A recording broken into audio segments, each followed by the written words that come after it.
All right, and welcome to Hat Trick Sports Talk, our first episode of the week, back-to-back shows, Thursday and Friday. I'm here with my good friend, as always, Cole Hinkel. Man, how are you doing? Hey, I'm doing pretty great. Been a pretty crazy week, with the fourth and stuff, but Yeah. looks like we're getting into the real heat of summer here. Yes, we are, and it's good. It's a good thing for sure. How was your 4th of July weekend, man? Yeah, it was really good. I spent it with my girlfriend's family, which usually I stay at home, so it was a little more eventful than usual. But I know you had a little camping excursion. How did No, that go? no camping, not camping yet, but Uh, up in the Olympic Peninsula, did a bunch of hiking. But it was fun, man, and staying safe, of course, as the number one priority. But it was okay, pretty yeah, good. All right, let's get to the big news of the week. We're going to be talking about this on back-to-back shows, I almost guarantee you. With Patrick Mahomes' contract, Ian Rappaport reports that his contract is 10 years, worth $103 million, and includes $177 million in guaranteed mechanisms. What weird phrasing. Um, yeah. in general, this contract is very complicated. I'm not going to try to go through all the details because I even tried, and it was hard to go through all of them. There are a lot of pieces to this that are very confusing. But let's first start with your instant reaction to the contract. Yeah, so initially, I know I had shot back at you and sent you when I first saw this. I was pretty surprised. It's not often that we get a 10-year contract, especially in the NFL, if ever. So We've that worried gone me a like little four or bit. five. Yeah, that worried me a little bit. And then I saw how much money, and that really worried me. I mean, when we're talking about $500 million, it's not a small amount of money. Now, let's be fair. It's one thing that you had mentioned to me. I think he's definitely trending in the direction of being the best player in the NFL if he isn't already. Um, now, I that's the one thing I don't want to take away from him because the talent is there, but there's too much money here on the table for me over a long period of time. Now it's something that you and me had talked about and said there is a way for the team to get out of this deal in a couple of years if they want to, but they take a pretty large cap hit still. Mm-hmm. Um, so basically, to me, when I look at this contract, is if they can win another Super Bowl in the next couple of years, it seems pretty much worth it because his cap hit won't be as bad as later on down the road, Yeah. where I So think they're going to really run into some issues as far as getting talent around him. And that's actually one piece I do want to touch on that I found kind of weird was Mahomes himself said, I don't want to take all the money because I still want to play with good players. Which I understand he didn't take every single penny, but he took a quite bit of change. It yeah. wasn't any small amount that he was messing with here. This is from sporadic.com. This is our primary website when we're looking at contracts. Here are some pieces I want to highlight. The dead cap for the first year is 64 million bucks. 65, which is obviously not that important because they're not going to cut him. But long term, let's go year 2027, 31 years of age, about $60 million cap hit, which is the largest. A cap hit here trends about 42 million on average, I would reckon. And then some of these roster bonuses are insane. 2025 roster bonus plus workout bonus fully guaranteed on the third league year of 2023 includes a 121.3 million of total dead cap. Those are just examples in terms of some of these incentives. Of course, this is a very brief overview of the contract. There's a lot more pieces of jargon that we just don't understand, and Yeah. we're not agents. We don't have business degrees. We don't know, this is insane. But here's my concern. I'm fine with this contract. I have no problem. I don't. I really have zero issues. Now, if for example Deshaun Watson gets over this amount, then I'm gonna have a problem. Yeah. I think that this is a benchmark contract. If this is not, if what I mean by that is if anyone eclipses this contract, we're gonna have issues, massive issues. If no one eclipses this, I'm fine. But I don't want it to be like 25 years down the road and a quarterback is making as much as Jeff Bezos. Because that's literally what I feel like is happening in the NFL nowadays.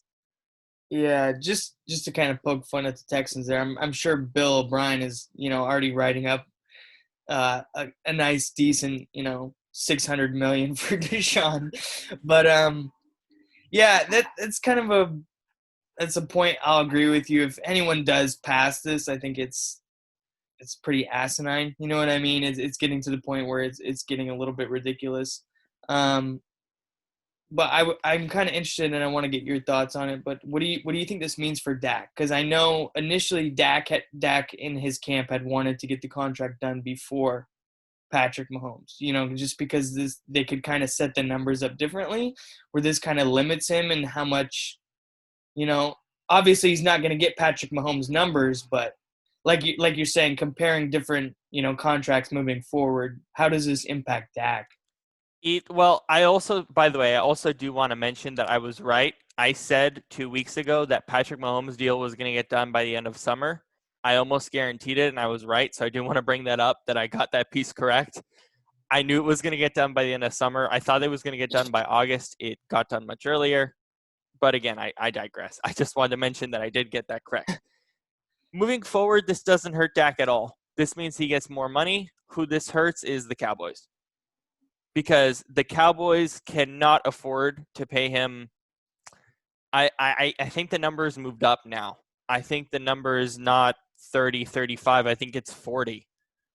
And I think his camp looks at this contract and goes, yeah, we're worth not close to that, but we're at least worth 40 mil a year. That's what I think.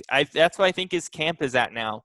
I think the Cowboys were urging to get the deal done before Mahomes' deal because they thought, no matter what Mahomes signs, that means that money is going to just grow. Yeah. And that's what I think happened here. I'm a little worried if Dak is getting even in the ballpark of some of these numbers. Just, I guess personal opinion for me. But going back to Patrick Mahomes, do you feel, because I know you think this contract is worth it, but don't you think a 10-year deal in the NFL is a little bit scary? Like it's a little bit, especially for a guy who's just coming off of a pretty major knee injury. Not obviously like career. It wasn't that bad. If it happens again, I'm a little bit worried. Keep in mind this contract I think has 140 mil injury protection. So it's he gets 140 some mil for injury protection. I don't think it says it on here, but I know it's around 120, 140.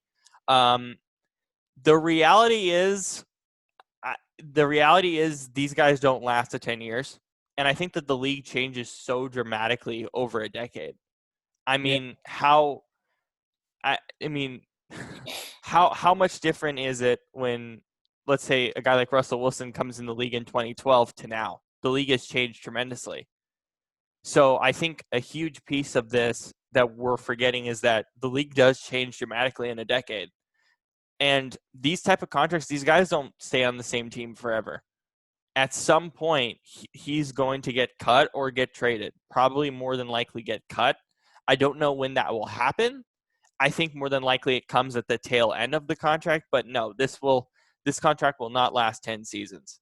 There's nothing historically that shows that it will. Yeah. Also, another thing I wanted to bring up, an interesting point that I saw. I don't think this necessarily is directed at Patrick Mahomes because I think he's a little bit different of a player. But what percentage of NFL players do you really think that you could give like a 10-year contract and have them still work their butts off?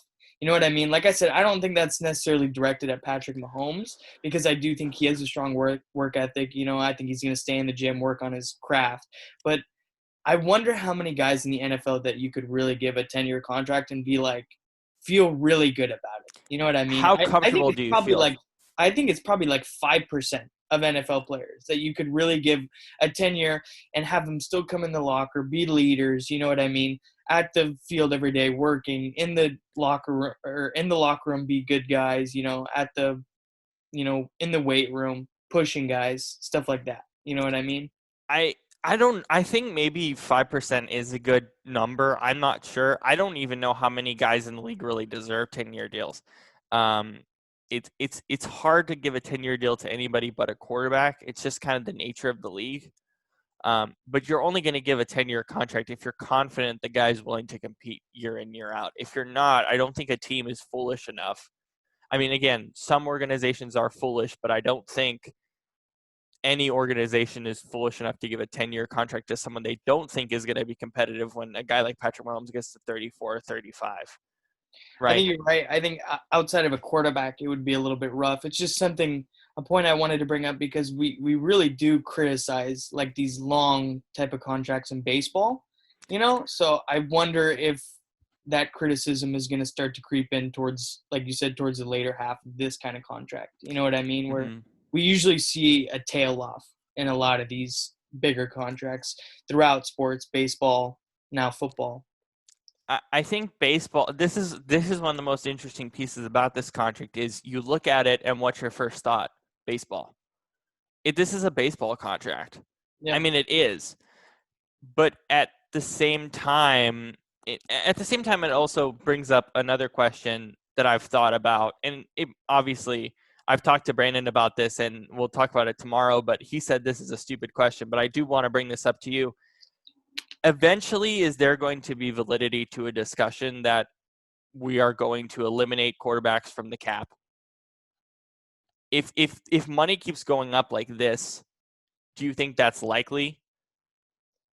Um, I mean, I wouldn't say it's necessarily a stupid question because I think that there is some validity to that. I could see it. I don't know how, like you said, obviously I don't know how those type of things would be structured and all that. But if numbers keep inflating like this, like jumps like this, yeah, it's definitely Mm-hmm. something in the conversation. It's not out of the realm of possibility. Obviously, like I said, it would be hard to kind of structure the rest of the team and stuff around that, but Mm-hmm. it's something to take into account. It's a tough question for me because I've heard this discussion happen for years. Like, all right, what if we take quarterbacks out of cap consideration? But once I saw this contract, I saw, okay, let's say over the next 10 years it keeps jumping, right? Because let's say Deshaun Watson gets I don't know, a $500 million+ deal, whatever, and then someone else comes along, another rookie, I don't know, let's say Joe Burrow comes along, he finishes his 5 years and he plays, very well, and it just keeps jumping is basically what I'm trying to say. Yeah. That's where I think the worrisome comes, and this is where I don't know if the league is going to step in or owners are going to feel a certain way about it, but at some point, yes, quarterbacks are worth it, but to what degree? Because as I talked about, this is the benchmark. If someone goes over this, I think we're going to have a massive issue on our hands long term. Maybe not in the immediate future, but 5-10 years down the road, it could be a problem. Yeah, definitely. Um, Going back to your point, I think it would kind of your point about eliminating cap from the quarterback situation. I think it would almost kind of sour the league. I think you'd have a lot. I think you'd be trending in the direction of having a lot more if that sort of thing were to open up. I think it would just kind of open the floodgates, and I think you'd see a lot of 10-year contracts. But obviously, these teams and these owners want to lock up their quarterbacks long term.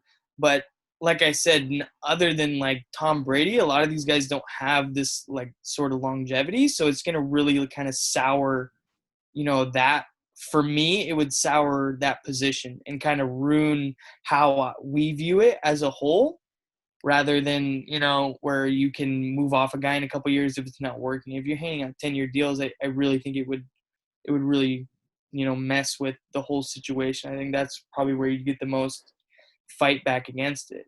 But I don't know. I just think handing out, like, obviously, like you said, this is a benchmark and you know, it's for a really good player. I'm not discounting that, but you're opening up that possibility for a guy like Dak to get near this kind of money.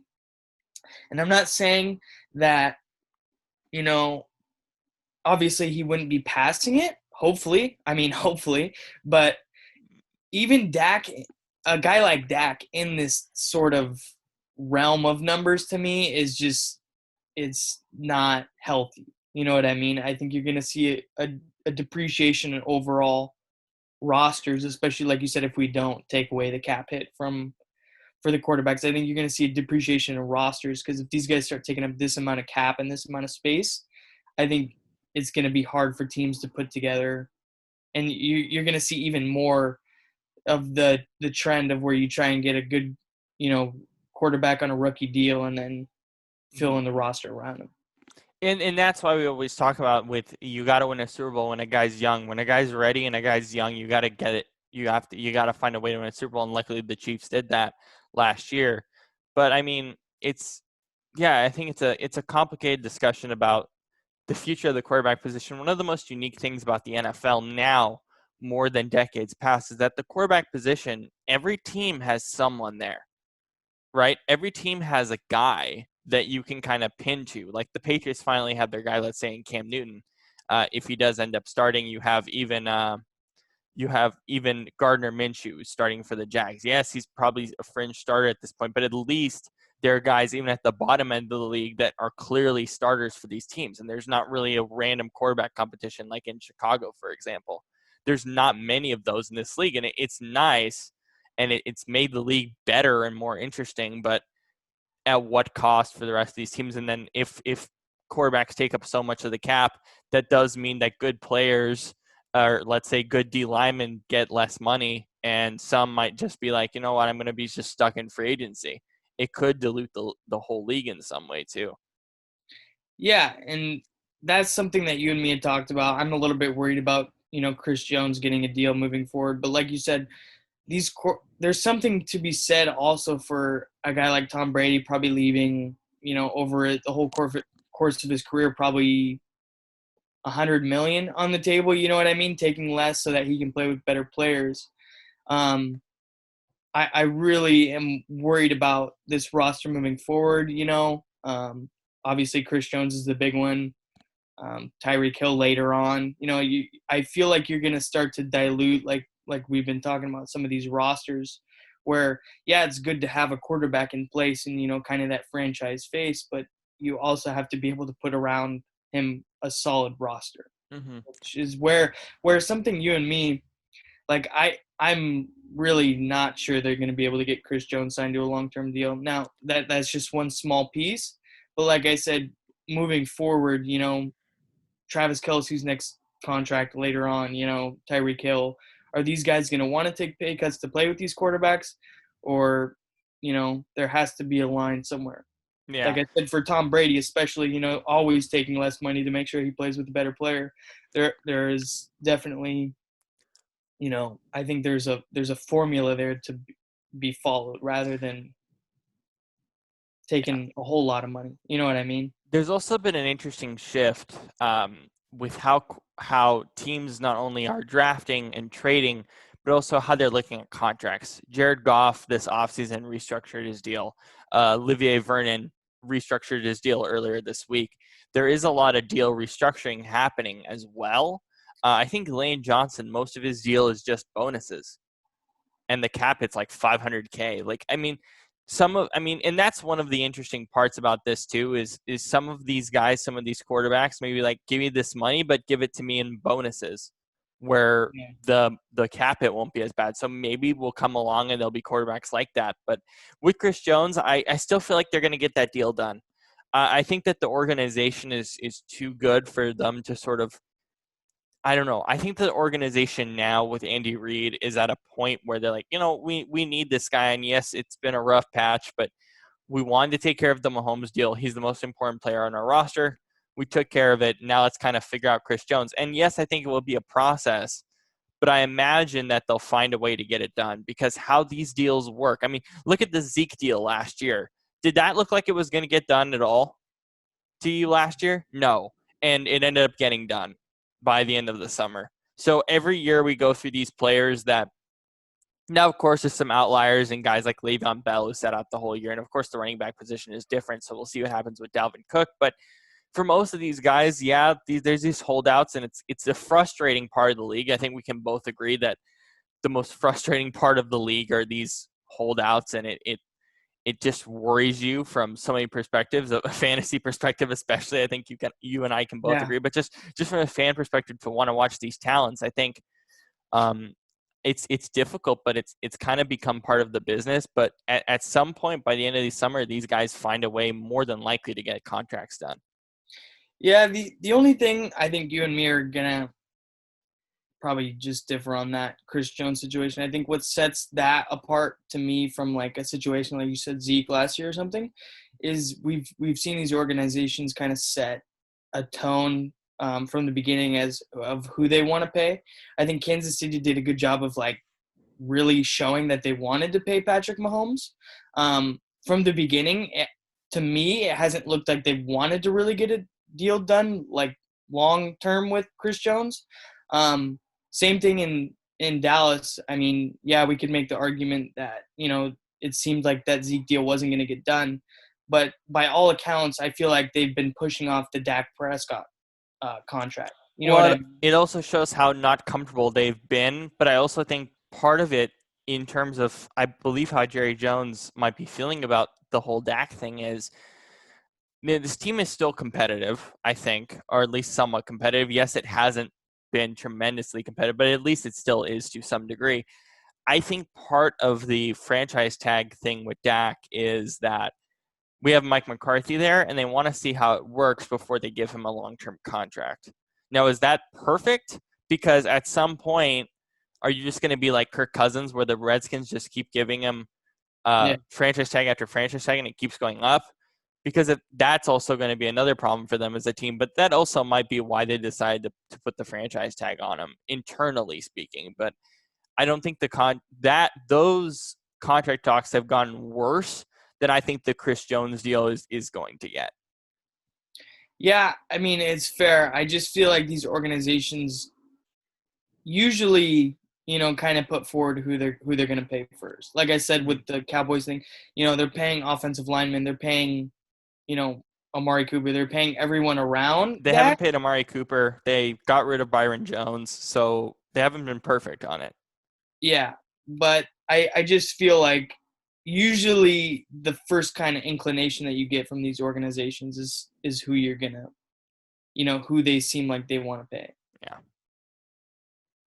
It's a really interesting conversation. Of course, it's a very uh, money sort of type of conversation, but I think it is important for the long-term longevity of the league, but also just in general how we look at the game as fans and as analysts.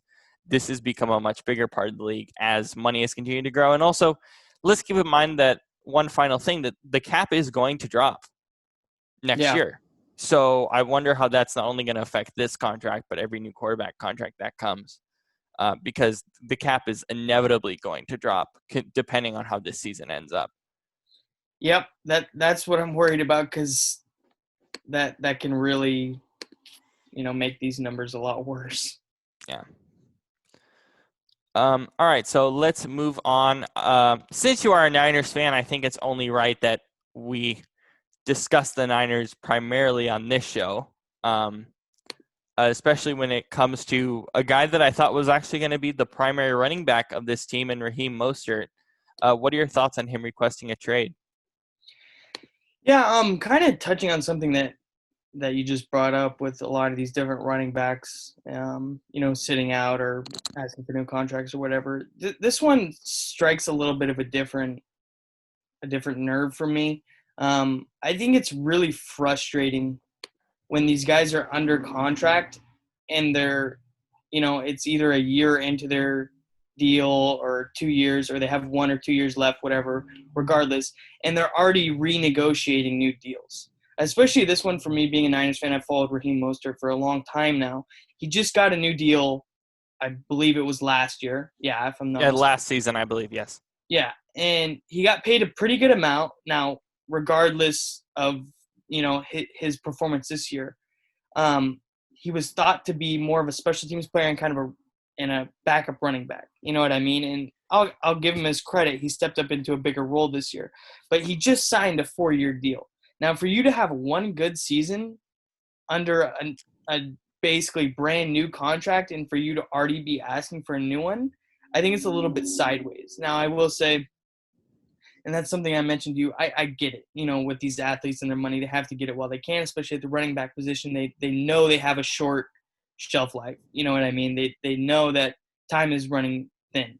But like I said, this is also a guy who's been kind of rewarded for being kind of that special team stalwart that he was, and being a good presence to have around some of the younger guys.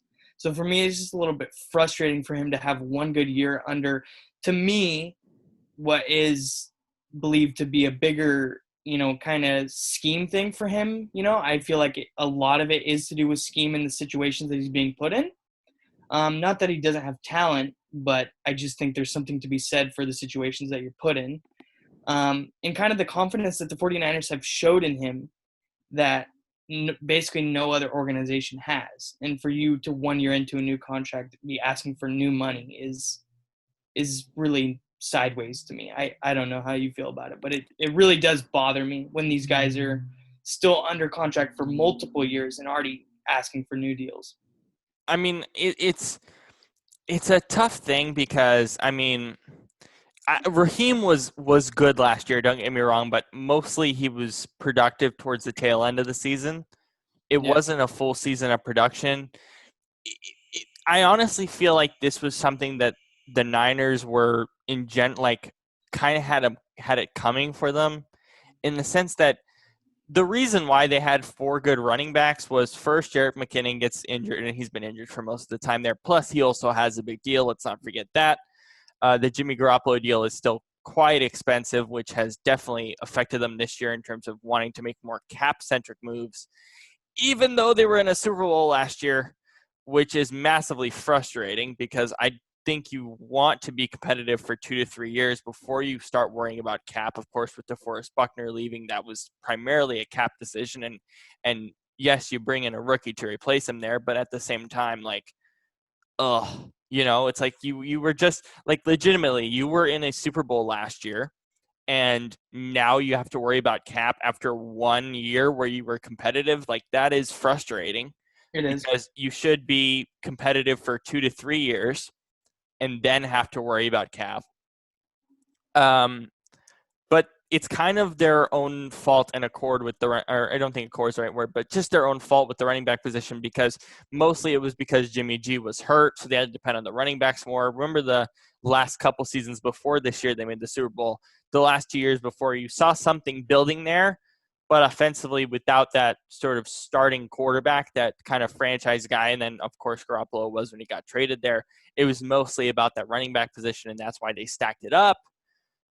But unfortunately, it kind of has to taper down at some point, because you can't have 4 guys that are competitive, that are actually really good, under one roster at a position that is so easily replaceable. So that's why you see guys like Matt Breida, and I think Mostert had the best shot to actually be their long-term guy. But when you already pay McKinnon the kind of money that he has, and Telvin Coleman for that reason as well, I don't see the point of Mostert staying there. You're just not going to get as much touches, especially if McKinnon is back and healthy. Yeah. Let me go off on a separate tirade here. Go ahead. Just because you kind of triggered me when you said the Jimmy Garoppolo contract is bad. Okay, and No. I'm not saying here. So let me rephrase what I'm saying. Let me be honest here. I don't think the contract is bad, but I think that the contract itself, along with the other moves that they made, put them in this unfortunate position. I do not think the contract is bad in relation to as we just talked about with the Patrick Mahomes deal, in relation to how the money is going to grow for quarterbacks, the contract's going to be relatively average. It's not bad, but the problem is that, along with the other decisions that the team made, particularly at the running back position, that in conjunction as a whole has made it so this offseason, what have we talked about with the Niners? Cap issues, which is, again, ridiculous, because you were just in the Super Bowl last year. We shouldn't be talking about this until 2022, 2023, yet we're talking about it this year. Do you see my point? I get it. It's not necessarily directed at you though. It's just a lot of people get this And I will say this: Niners have given out a few contracts that are very questionable. Okay, Kyle Juszczyk paying a fullback, the kind of money that he gets is questionable. Okay, but you had to do that to have a guy through the rebuild. You know what I mean? You had to pay a guy that kind of premium to be kind of the glue on a lot of those bad teams. Okay, Quan Alexander was also a guy that I think was. I mean, he's been on the trade block for a while now. That's another guy who I think you brought in someone with good energy, good spirit to try and kind of glue that team together, but you overpaid. You paid a premium for it. Especially I guys mean? with Greenlaw, who's been actually playing really well, for example. Exactly.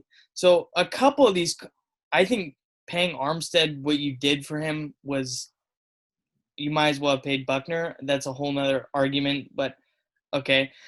So the only thing that upsets me is when people throw that Jimmy Garoppolo contract in there. I don't understand this logic. And like I said, this is a side rant, but I don't understand the logic of people saying that Jimmy Garoppolo shouldn't be getting what he's paid. He's like an average paid quarterback. I think he's what, like 10th or something. He's Like, not average now, but long term, the contract is going to be average. Like year 4 and year 5 are going to be which is this relatively year. average. This year is year 4.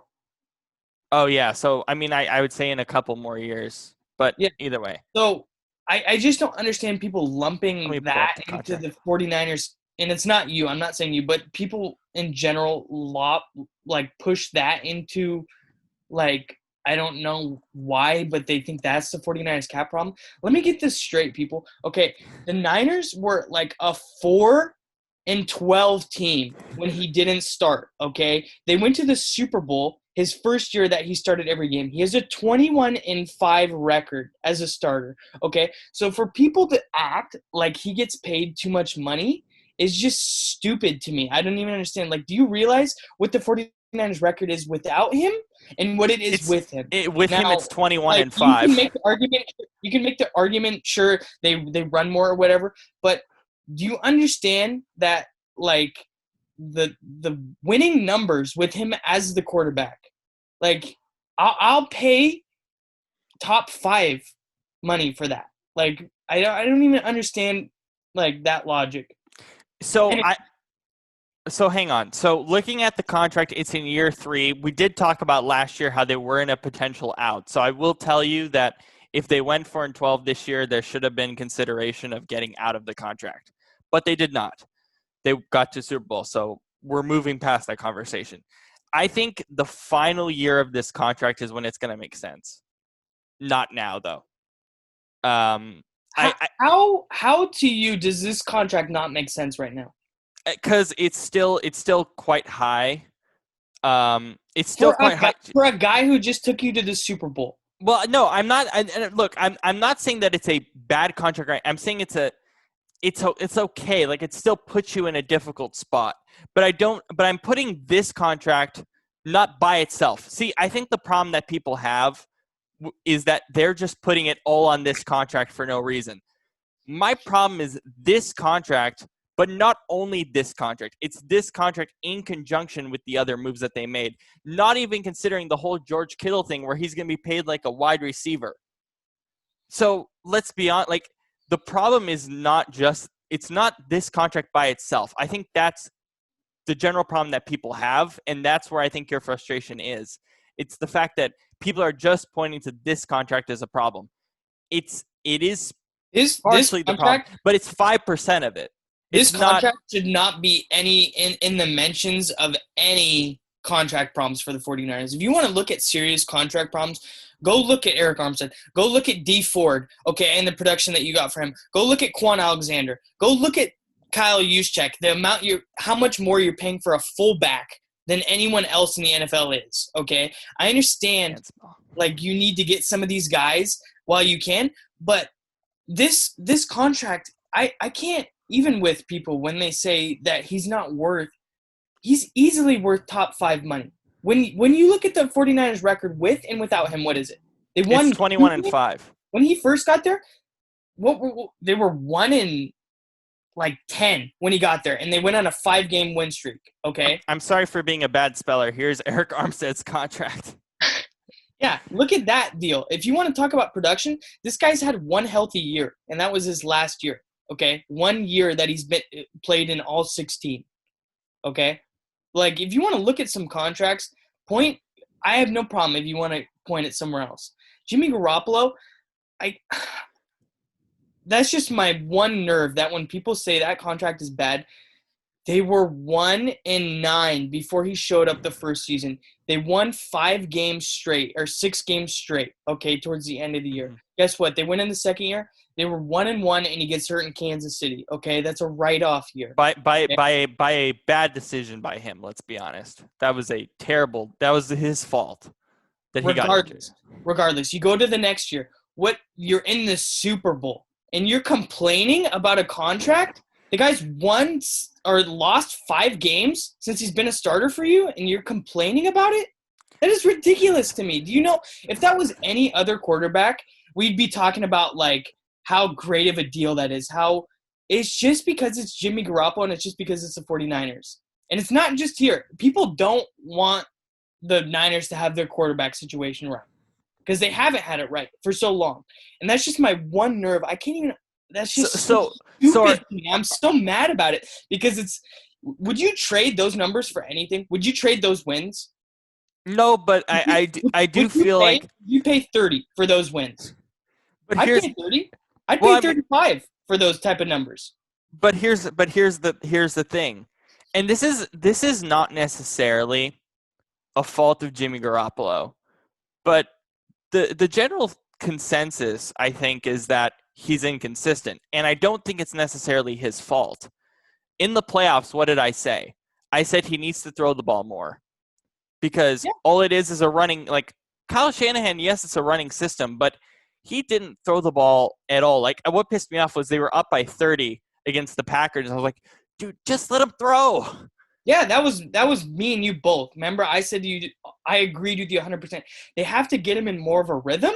Otherwise, you're asking a guy to throw, what did he throw, one ball in 1.5 hours? Yeah. And then he throws like 45 in the Super Bowl, and it's like, why? Stupid. Yeah, it's like, but he wasn't ready for that. And I think that's unfortunate. You could make the argument, yeah, a quarterback needs to be ready at all times, but he does need to get in the rhythm because he's not necessarily as consistent as Lamar is or Mahomes is or Wilson. He's not like that. And to be honest, he's middle of the pack for me in quarterbacks. He's like 15th. But at the same time, I'm fine with paying the contract. I just need Kyle Shanahan to let him throw the ball more. I think it's that simple. Robert, middle of the pack. He's 15th. He's 15th. He's like 15th or 16th, I think, on my quarterback list. I just want to point out Kyler Murray's ahead of him. I'll tell you that right now. Oh my gosh. Are you joking me? I don't get this. I really can't even get my head around this. If he was still in New England, people would be like drooling over this guy. Like, oh, he's the next Tom Brady. Like, do you really think that though? I really do. Last point I want to make, since we're talking about running backs, they had the same running back room when Nick Mullins was the starter. Okay. Yeah, which they didn't need. He got hurt. Guess what the record was? They had the same offense. The same exactly. What was the record? They won 2 games. They won 4 games that year. Okay, and one of those was Jimmy's win. Okay, they won 4 games. What did they do the very next year? 13-3. And made the Super Bowl. And made it to the Super Bowl. Do you think that's just like, oh yeah, Kyle just miraculously schemed up that much better stuff? Yeah, no, I don't think so. But I think so. Let me get this straight. Do you feel like the media just as a whole is saying that Jimmy Garoppolo is on the same level as Dak Prescott? Because that, I think, is unfair. Do you feel like that's what's happening here? Because how people are acting about with Dak seems very similar to Garoppolo, even though they're very different in terms of how they play and in terms of the teams that are around them. Okay. I don't even know if I can touch on that because I can't even put Dak in the same tier as Jimmy. Right. Okay? But Dak does get the same how do I say this? Dak has way more talent around him. Okay, so I just want to confirm for our quarterback draft that we're doing tomorrow with our good friend Jackson, I have Jimmy Garoppolo at 11th and Kyler Murray at 9. I don't get it. I don't get you people. Like, it's not just you. When do wins come into account? Like, when does a quarterback winning games like be like, oh yeah, he's good? I have Matt Does he Ryan have right to above win? him. You have Matt Ryan above Jimmy Garoppolo. Yes, I do. By one spot. Yeah. Because he has more experience as a starter. That's basically my reasoning. I don't You're know. just frustrated by this. This is And that's a good preview from our this is my quarterback one draft. nerve. And going back to the original, this is why I can't even with like salary cap hits. The Niners' problem is not Jimmy Garoppolo's cap number. It's guys like I said, like paying Juszczyk like he's a freaking like Halfback, Le'Veon basically. Bell. Yeah, okay. Paying, I'm just so frustrated. I can't even talk right now. But this is not why the Niners are in cap problems, okay? And going back, let's just go all the way back to the original conversation of the running back room. This running back room has its problems in itself, like you said. Jared McKinnon, paying him that amount of money and he hasn't paid his snap is part of the reason the 49ers are in this situation. Okay, paying Tevin Coleman $5 million a year, I understand it's not that bad of a contract, but for the production you're getting out of him is not good, okay? There's that running back room. My original point, that scheme that Kyle Shanahan runs, that zone blocking scheme, I think you could throw a lot of guys back there and get outstanding production, which is why, hot take, I have Jeffrey Wilson Jr. being your RB1 by the end of the year. It's a guy I really want people to look out for. He had a couple like breakout catches, runs, whatever last year. He had an outstanding preseason last year, almost didn't make the team. He got cut, put on the practice squad. I thought he was going to get picked up by another team, but luckily he got to the practice squad and then called up later in the year. So back to my original point, that scheme, I feel like you could put a lot of guys back there, which is why I would never even consider putting Raheem Mostert on a new contract, especially after him being asked to be in the top, in the likes of the top running backs in the league. If I'm Kyle Shanahan, and this is tough because of cap situation or whatever, but if I'm Shanahan, I am trading the entire running back room but Mostert and giving Mostert a new contract. It's that simple. Why? What if you have an injury? Mostert's been hurt half of his career. And maybe I guess put Wilson back there as a running back too. But I feel like he's the best running back in that room. And I think he'll actually only get better.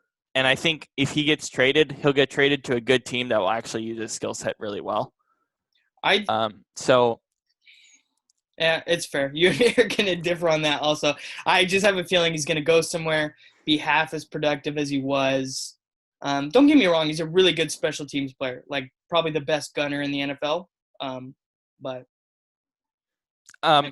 so what team? I don't know that I'd pay top running back money for a top gunner in the NFL. What team fits for Mostert if he gets traded, and what value would you like to receive for him if he gets traded? I mean, anyone that runs his own scheme is going to be a fit for him. Obviously, coming from the system that he's in, I think his acceleration, his explosion is obviously where he kind of differs from people. Mm-hmm. In terms of value, I don't really know, to be honest, what you're going to get for him. I don't know if you've seen what I'm curious to get your thoughts as to what is like fair value, because I do think the Niners are in a situation where they have a pretty stacked running back room, so I don't think they're going to get a whole lot. And I also think there's going to be some question marks as far as, he had one good year, can he repeat it? You know what I mean? Mm-hmm. So I don't know, as far as value goes, is what would be reasonable to ask for. I mean, probably a mid-round fourth pick. I think I would say third would be highest you're going to get, and I think you'd get as low as probably a fifth. I think anywhere in that range would be fair to good value for him. But yeah, I mean, the Niners Niners need some mid-level picks. They've been trading them away. So if you can get a third or a fourth for him, I think that's fair value, especially like I said and you've touched on with, the depth they have in that running back room. I don't know that it's going to kill them too much. Yeah, it's weird because the running back position is kind of set in stone for a lot of teams, so it's tough to find good value. I mean, Matt Breida and Jordan Howard found a good spot in Miami, so they're going to be sharing carries there. But other than that, I'm not sure how many teams really need. I wonder if to start. Breida hadn't been traded earlier. I wonder if they would have gave up more for Mostert. That's one spot I would have liked to see if you could have got more value for him. Yeah, Flores could have definitely worked with him, I think. Yeah. All right, let's these Niners conversations are really good. I'll tell you what, these are some of the funnest conversations. Man, you guys really know how to hit a nerve when you guys talk about my Niners. It's just every time. Hey, I'm just the moderator, man. I know. This is my job. I'm asking questions. I'm just giving you a hard time. But wait, one more thing. Since we always like to talk about fantasy, mm-hmm. Do you think if Mostert goes somewhere, would you rather have him or would you rather have presumably the 49ers starter Tevin Coleman as far as fantasy goes? I rather have Coleman because I don't think there's a spot where Mostert starts. But are you worried about running back by committee, as always kills the Niners running backs in fantasy? I mean, I don't know. I'm not as worried about it because, again, I do feel like they're actually going to start trading a bunch of them. I think McKinnon's probably going to get moved. I mean, he has a massive – I don't think McKinnon will get moved now that he's restructured. He's getting paid basically league minimum this year. So, I mean, if he can just stay healthy and you can get third down running back value out of him, I think that's – Yeah, I don't know. I think I still pick up Coleman if I had the choice. Yeah. But I definitely pick up a bunch here. I pick up Cam Akers over all of them. Yeah. And then let's go through your record predictions. Since we on our other show with Brendan and Shane, we finished our division previews. As I mentioned, we're going to do the NFL quarterback draft tomorrow. But let's go through your record predictions here. Seahawks at 9-7. Same record as the Rams. I mean, here's the deal, man. Last year, you know what I had the Seahawks at? What? 6-10. Ooh. Yeah. I don't think you want to go down this path, man. I think you just give them 10 or 11 wins and you're good. I screwed myself. Russell Wilson gets his team to the playoffs no matter what. I think you should just stay away and give them 10 wins and you're fine.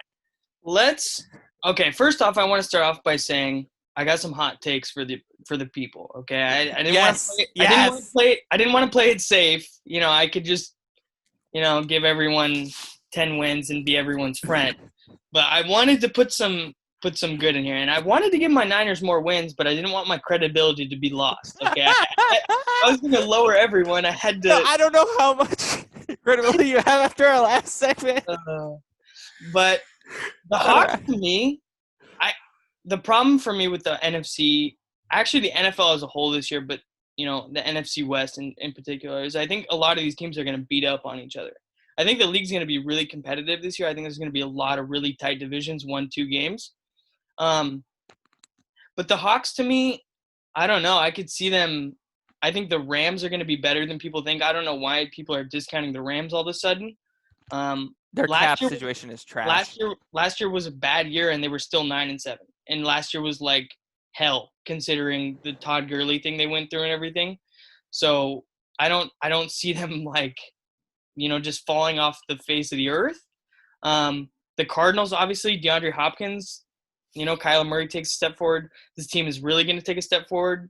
That's why I have the Niners not at as I would like to have them at 13-3 or 14-2, because I think there's going to be games in this division that really kill each other. And the Seahawks, to me, I just struggled to find Russell Wilson's always carried this team, but it's hard for me to be you're going to lose Clowney. Okay. Now, if you bring someone else in, sure. But I just struggled to find a strong point for this team. You know what I mean? I really struggled to find a key to this team that is going to help them really navigate wins. And always with the Seahawks, obviously, it's that one-score game in the fourth quarter and Russell Wilson pulls the rabbit out of the hat. But I And don't weird think missed field goals. I don't think you can keep doing that. I don't think that's going to keep working every year. Here's my one. Sorry to interrupt, but here's my one position group for this team to watch out for is the receiving core. This receiving core is going to be ridiculous, and GK is going to have a good year. I just don't know that they pass the ball enough for me to want to be excited about this receiving core. I guess that's fair, but let's say what if Chris Carson isn't fully healthy to start the year? Aren't they going to be forced to throw the ball a little bit more? I mean, yeah, they're going to be forced to. I just don't think Pete wants to. I really, the last couple of years, the knock has been, why don't you let Russell Wilson kind of win some games for you? You know what I mean? Obviously, we saw that a couple of years ago with Bevel, where they really opened the offense up and were passing the ball, and that didn't really equate to wins either. But I don't think Pete wants to go down that road of throwing the ball 30, 40 times a game. Which is massively frustrating, I'm not going to lie. Yeah, which I'm sure as a Seahawks fan is really frustrating. And for me, that's just why I can't see it. I mean, obviously they brought in some, like you said, they've got some weapons around him. I think Greg Olsen is a solid addition if he can stay healthy. That tight end room is finally solidified now that Will Dissly's been hurt every single basically game that he's been in. Hollister is nice too. Hollister's a good piece, especially for the value that you gave up for him.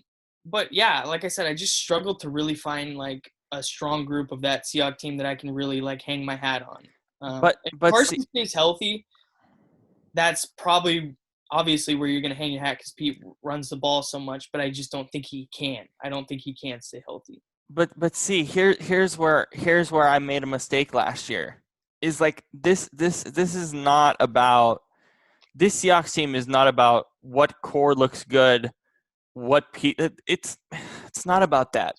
That's my problem with it though, because they've been that like we don't have that one like really strong suit, and they're in these tight games every year. I don't think like history has shown you can't win every one possession game ever. It's eventually the coin's gonna flip, and you're gonna start losing those games. You know what I mean? You don't feel like Russell is you don't feel like consistently, at least for this season and maybe moving forward, that can consistently happen, and that's sort of why the record is what it is for you? I know it can't. Just I literally I'll bet money that you. We're not going to bet that. I know, but I'm just saying, like, what was their record in one-score games last year? I don't know. It was pretty high. It was pretty high, though. Yeah, it was like stupid high. Like I think it was like 5 or 6, maybe. I think they had like 7 wins in like one-score games, which, like I said, I know that can't repeat, which is why I have their record is what it is. They're going to be in a lot of close games because I think they're going to try and repeat the same formula. But I just think the way the ball rolls sometimes it's just not going to happen as much as it normally does. Well, we all know what the Seahawks does. They have some superpower of affecting kickers all the time, because even on their own team, like I don't understand how that works. But no, I mean I've come to the conclusion that I can't do it. I'll give them 10 or 11, but I can't give them below 10. I just can't, because I get what you're saying, but the reality is, well, history does show itself. This is different. This is Russell Wilson. Russell Wilson seems to defy history in the fourth quarter, and I just can't do it anymore. They proved me wrong last year. I'm not going to do it ever again. And I think if they get 10 or 11 wins here, man, like I think you're going to be in the same boat as I am. I can't see it, especially with like I said, that the division they're in. I think these teams are really going to beat up on each other bad. It's going to be some ridiculously close games. Every game in this division is going to be ridiculous. I mean, it is every year. The Cardinals at 8-8 are going to be like one of the most exciting teams to watch, and they're going to be 8-8. You know what I mean? I have those 3 within a game of each other. It's going to be. I think this division is the best division in football. It's just is what it is, and I think that it's going to be really exciting to watch. So I look at do you look at the Cardinals? I mean, obviously them going 8-8 and less in the division, I guess not. But one team that's consistently kind of come on my radar with the new playoff format is the Cardinals. I think the Cardinals find a way to make the playoffs as that last seed with this new format. Yeah, I just have to see. I have to see that defense really take a step forward. And I get, they brought in Isaiah Simmons, which was a steal in the draft for them. Mhm. Um, but I want to see the defense be consistent before I can say this team can take a step forward. I have no problems with the offense. Just I need to see that defense take a big step forward. Not that they can't. I want to see it first before I really start believing in that team. And let's go to the NFC South for the Bucks. Right, we're talking about the Cardinals and the worries of them defensively. The Bucks did show flashes of defensive brilliance last year, namely against the Panthers early on the Thursday night game. Are you worried about the Bucks defense? And are you kind of the same way with the Cardinals? Like, are you good with the offense with Brady and Gronk being added in?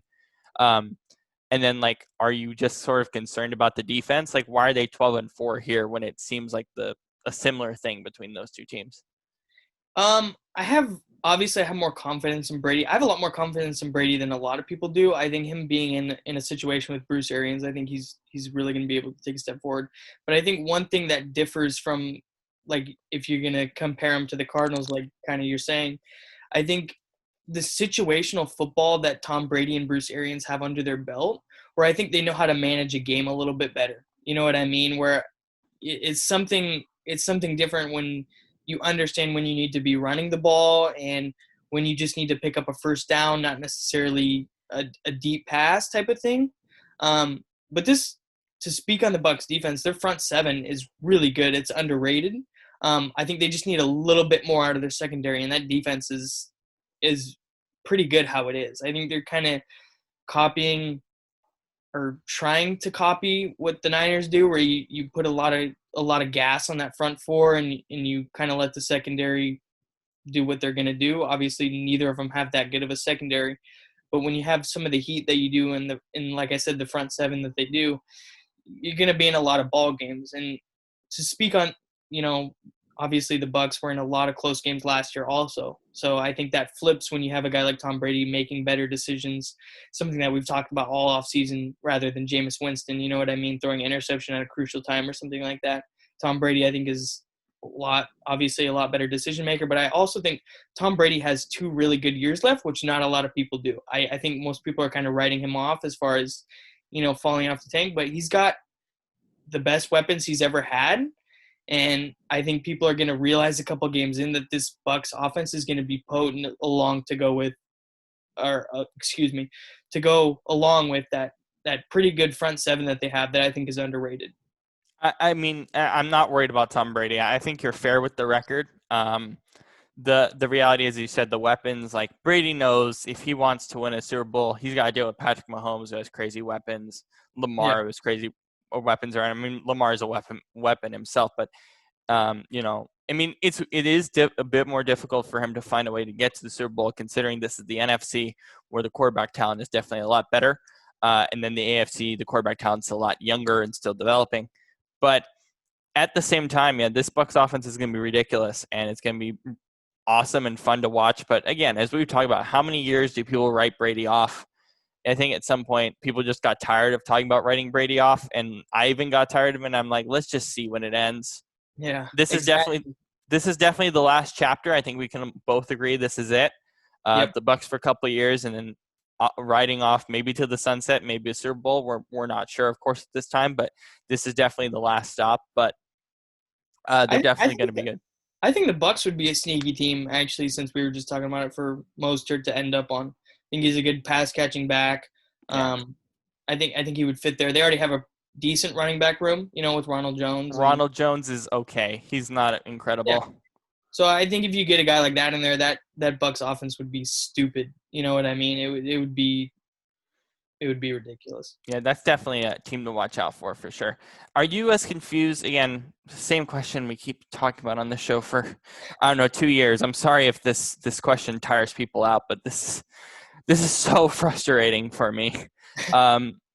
Are you as confused with the Falcons as we all are? Yeah, I think that's that's probably one of the most frustrating teams if you look at the NFL in whole. As if you just look at on paper and you look at what they actually are each season, it's probably one of the most frustrating teams, top 3 teams in the NFL, just because you look at talent-wise, they should be a lot better than they are. I think it's more of, I think they really need a better offensive mind in there to kind of boost that offense up back to what it was. I think it's just more of a kind of change of scenery. I think that you got to get rid of Dan Quinn. I think you need to move on and kind of change things up because you've got a good roster there. I think you just need to tweak some things. I don't know that it's necessarily a rebuild yet, but. Mm-hmm. And then for the NFC East, are you excited for the Cowboys? You got them 10 wins here. Yeah, I think the Cowboys are going to be a lot better than people think. I know the Cowboys are usually kind of – I mean, not that people are not thinking the Cowboys are going to be good, but, the Cowboys have always been kind of, the laughing stock as far as, people like to poke at them and make fun They're of the them. most watched team in the league. I Yeah. don't understand it. They go 8-8, and everyone watches them. Chill out. Stop putting them at the 1 o'clock hour. God. I think they're going to be exciting this year, though. CeeDee Lamb for me is huge for this team. Obviously, it's a guy I wanted the Niners to pick, but I think his yards after catch ability really complements Amari Cooper well. I think Dak and Zeke get back to some of that play action passing that was really effective a couple of years ago. I think McCarthy is also a guy who we thought of as kind of dead almost. I don't know why, because if you really look at McCarthy in his whole entirety as a head coach, he was thought to be as, kind of an innovator before, like these Andy Reids and stuff like that came along, So I definitely think people are discounting how good of a head coach he was. Obviously, it ended kind of sour there with Aaron Rodgers in Green Bay. But he's a lot better coach than people give him credit for. And then their defense is also solid. You know what I mean? Still excellent. Yeah, they have a lot of good pieces there.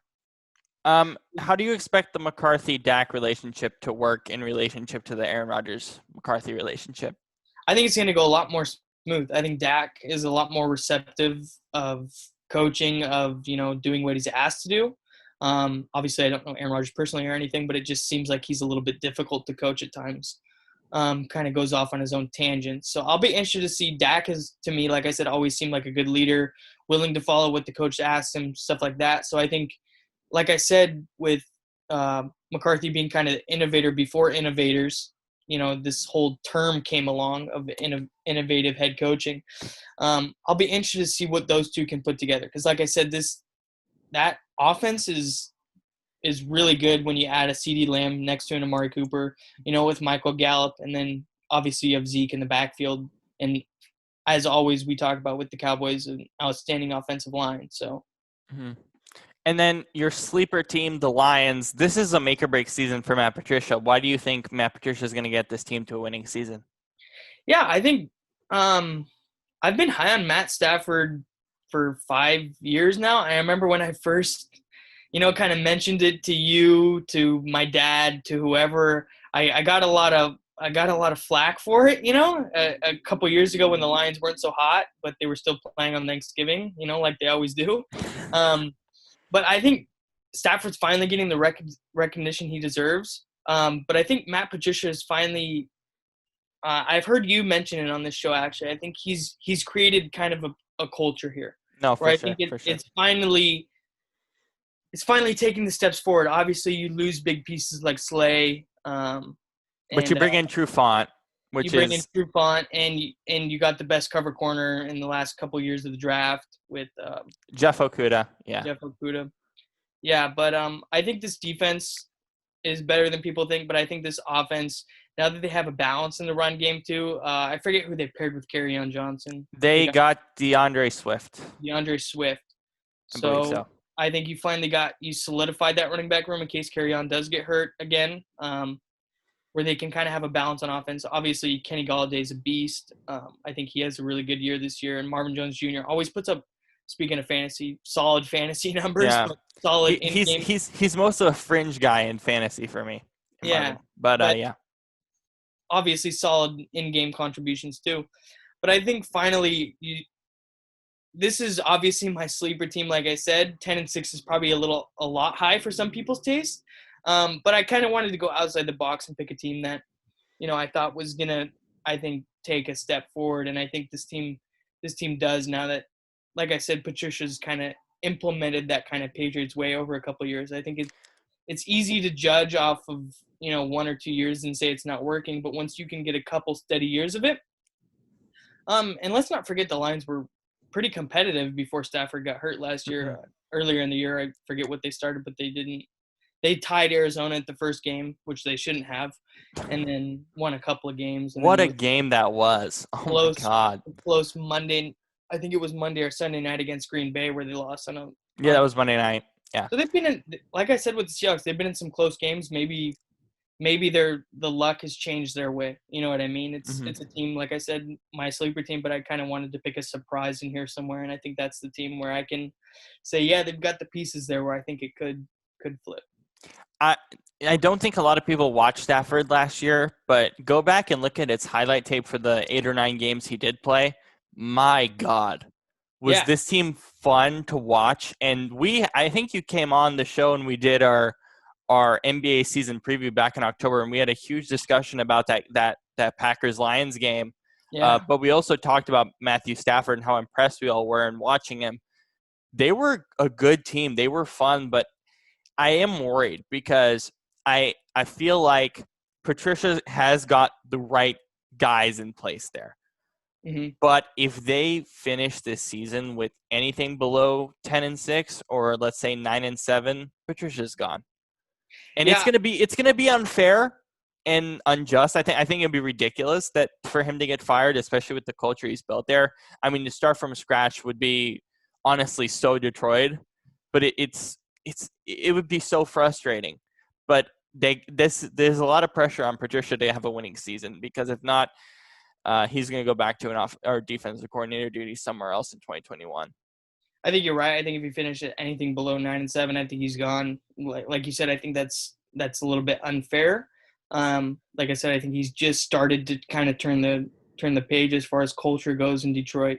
Um, but yeah, I think he's a really good coach, and like I said, I think he's done a good job of implementing his kind of system. It just takes a little while for these guys to be able to get the ship sailing. You know what I mean? It's not a one season thing where these guys can just come in. But like you said, also, I mean, it would be so Detroit for them to just can him after so many bad years, and they finally start to turn the page, and they get rid of him again. It's Yeah. Who would you start for the Bears in 2020? Trubisky or Foles? Excuse me. um, who would I start? I'd roll Trubisky out there just because I think there's more upside to him. I think we've kind of seen what Nick Foles is.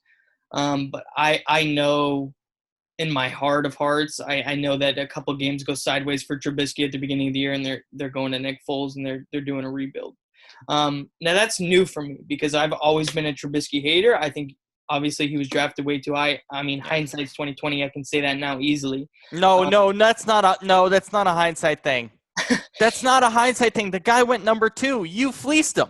I know, and you remember me giving the Bears fans a lot of crap for that one, and Deservedly so, I guess. I mean, not for the fans, but at least for the front office, they deserve a lot of crap for that. yeah, they really messed that one up bad. But like I said, if you're just looking at it's hard for these guys to be able to like say they whiffed on a pick, and I get that. That's why I think they roll out Trubisky out there for most of the season, if not all, unless there's a couple really bad games in there.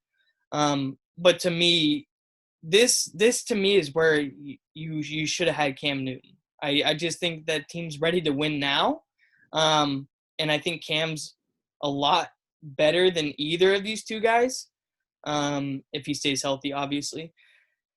But yeah, I don't know. I think Chicago's in a really hard spot now with the way they've built that quarterback room, and the rest of the roster kind of looks like they're kind of looking at the quarterback room and saying, well, what are we going to get out of these two guys?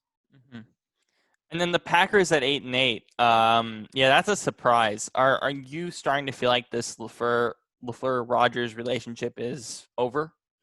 I think it is. I think it is pretty much over, and that's why I have them going 8-8. I just think that probably a couple games into the year, this relationship goes south quick. And I think that, with Love in there now, and, like we've seen on multiple news reports, the relationship is definitely diminishing. Obviously, when you're looking towards your future, and I think we could see Rodgers,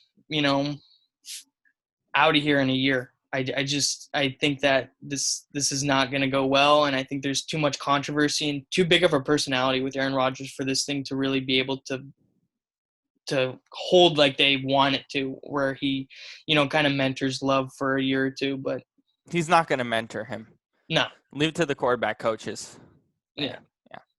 The Chargers at 10-6. We're moving on to the AFC. Chargers at 10-6 is probably the biggest highlight for this AFC West division. Is this the same thing if Tyrod Taylor starts the whole year? That to me is where it would differ. You're right. I think if Tyrod starts, they're a couple games worse. But this is also my surprise sleeper team in the AFC. This is something that you and me had talked about. I think this defense in whole is a really solid roster. I think people have kind of, hopped off the bandwagon the last year, obviously. But Austin Eckler is a really good back. I think with more touches, you're going to see the type of impact that he can make on a game. But obviously the big question mark is Herbert. Like you said, if it's Tyrod, I don't think this team, wins as many games. I think they need to show some faith in the younger guy and kind of let him get it moving forward a little bit. I think he has a unique dynamic ability to be able to bring another type of element to this offense, which is obviously him running the ball.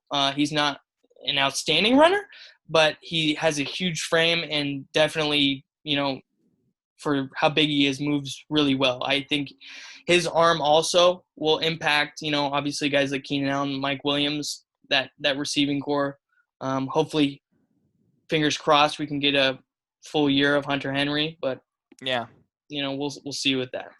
And then in the AFC South, the Texans at 8-8. If this actually happens, where's the blame going to land? Bill O'Brien or Deshaun Watson?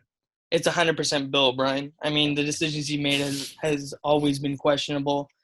Some really questionable trades these last couple years. Obviously, you want to start with Clowney. You can end with the DeAndre Hopkins. But I just think Bill O'Brien gets a little bit too personally involved with the decisions the Texans are making and puts his feelings in the way of, actual business and what's best for the team. Yep. And then the AFC East, I'll highlight a couple teams here.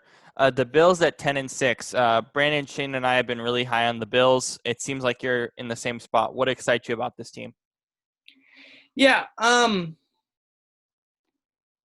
For me, I'm not as high on what's his name, Josh Allen, as you guys are. And that's going to surprise a lot of people because when you think of the Bills, obviously you think he's going to take a step forward if they're going to be, division winners and, he's going to have to be the leader.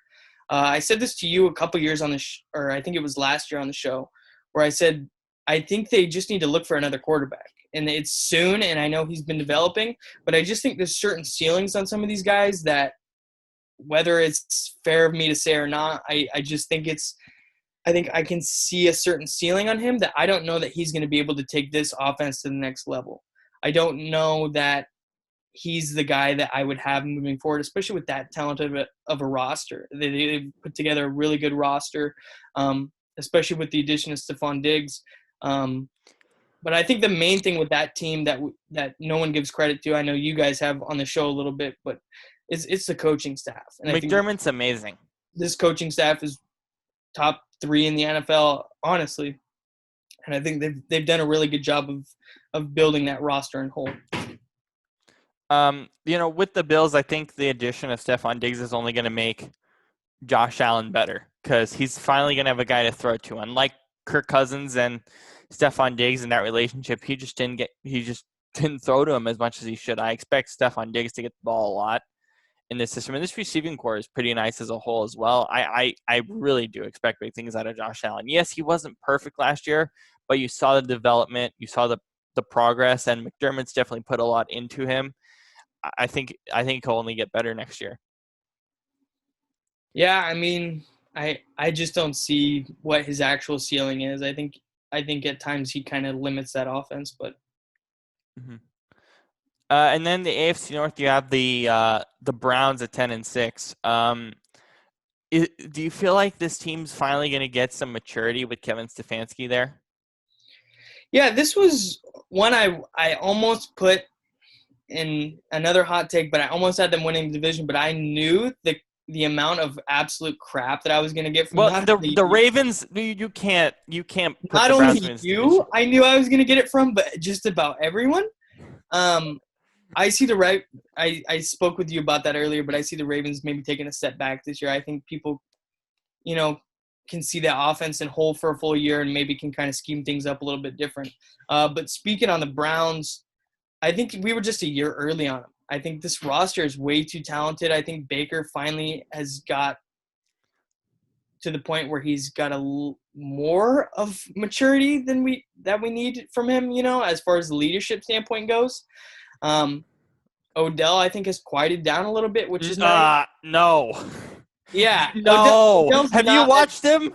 Have you watched him this offseason? He's He's like, not. I'm no.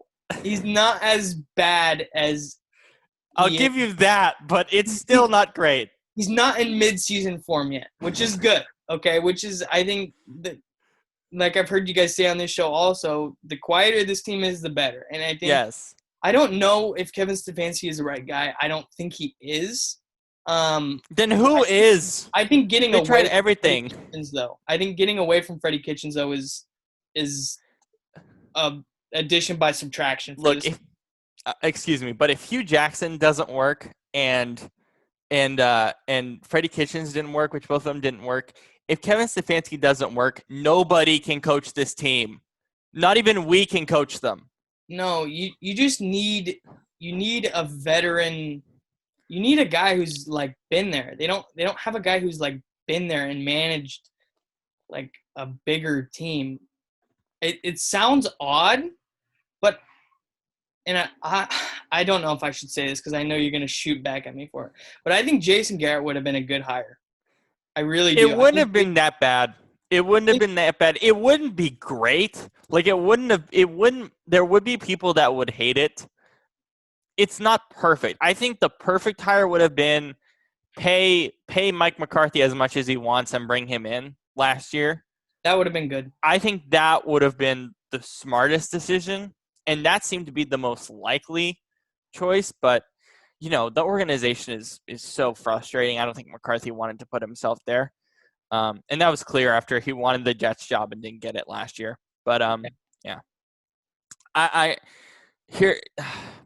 Oh God, this Browns team is so frustrating because I mean, even with the David Njoku thing, which unfortunately we're going to talk about it more actually tomorrow, but the David Njoku thing, again, what the heck what's happening in that tight end room? What? So you have David Njoku, yes, injuries, I get it, I understand, but like the guy is good, and you just put Austin Hooper there.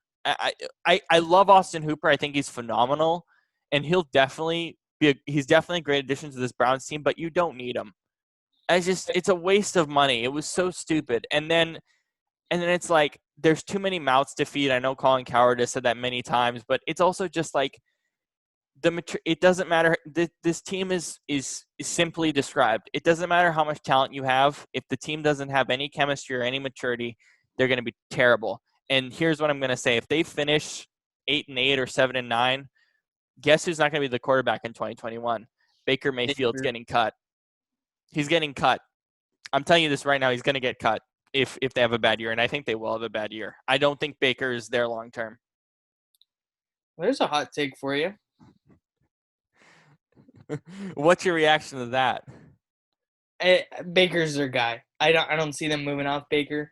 I think they were actually really smart looking back on it, thinking this is the one personality that we can bring to Cleveland and have him have this city kind of rally around him. And I think that's why, more or less of talent long term, that he fits there is because of his personality and the way he goes about things. He's not LeBron. LeBron's the perfect personality for Cleveland, not Baker Mayfield. I don't know. I think there's something that just aligns with with Cleveland and Baker. I think if anything, I think you start to move off of some of those offensive pieces like Odell.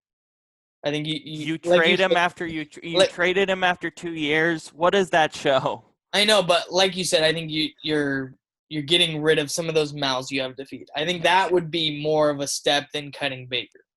I'm so done. The reality is I don't know. I think you're going to be pleasantly surprised this year. I we really do. I think we were all just a year early on the hype train, and they had a lot of hype last year, a lot with Odell coming in. But I think this team really is going to be good this year. I look. We're not even in week 1, and I'm done with this team. I'm done. I'm I over know, it. but that's good. Just lower all of your expectations, and then you'll expect nothing. And then when they're good, you can say, "Yeah, they are good. This is nice."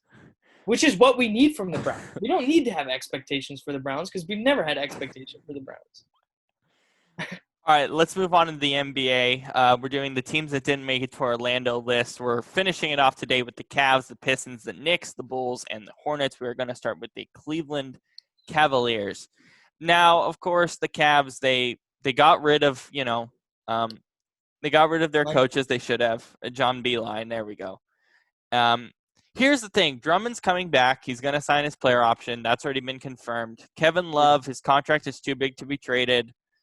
I think that Darius Garland's actually a nice piece for them. He didn't have the best rookie year. He admitted he was, going through rookie slumps. I love Colin Sexton. I actually kind of like Kevin Porter as well. I think this team has some nice pieces, but I really want to see Andre Drummond and Kevin Love ball out. I don't really know what to say, to be honest. I don't think Andre Drummond is a good piece for this team. I think they were. I mean, obviously by the draft picks, they were trying to move towards kind of that fast West Coast type of 2 point guard system. So I really wonder how Drummond's going to fit in that with Colin Sexton and Darius Garland supposed to be running the show. Um, the one piece for me on this team is Kevin Porter Jr. because I think he can really fill it up. I think he needed a year to develop, and he's only going to get better. But to me, more or less, it's like you said, getting off that Drummond contract in a year, getting off that Kevin Love money, whenever it is. What is it? 2 years from now? No, it's like 3 or 4. Oh, isn't it? Yeah. It's So pretty. I mean, I more or less, I'm just trying to buy time. You have a couple losing seasons, get some draft picks. I don't really expect a whole lot. Like I said, I think this team just clashes too much. I think the direction you were heading in, and then to bring in Andre Drummond was just a little bit clunky for me. I would rather see them go small and pick the pace up a little bit. But I'm sorry if I'm any team in the league, and I'm getting Andre Drummond for essentially nothing, I'm not gonna pass on that. okay, that's my problem with Andre Drummond is he's a stat monster, but he's never translated to wins. It's just No. But the value that they gave up, which was essentially nothing. I know, but sometimes adding nothing is better because I understand you're not giving up anything, but like I said, you're sacrificing the whole style of play that I think you should be playing because you're gonna have to slow it down with Drummond. That just is what it is. It's not something where you're gonna be running up and down a whole lot, which is where Colin Sexton is most effective is when he's out running the ball and stuff like that.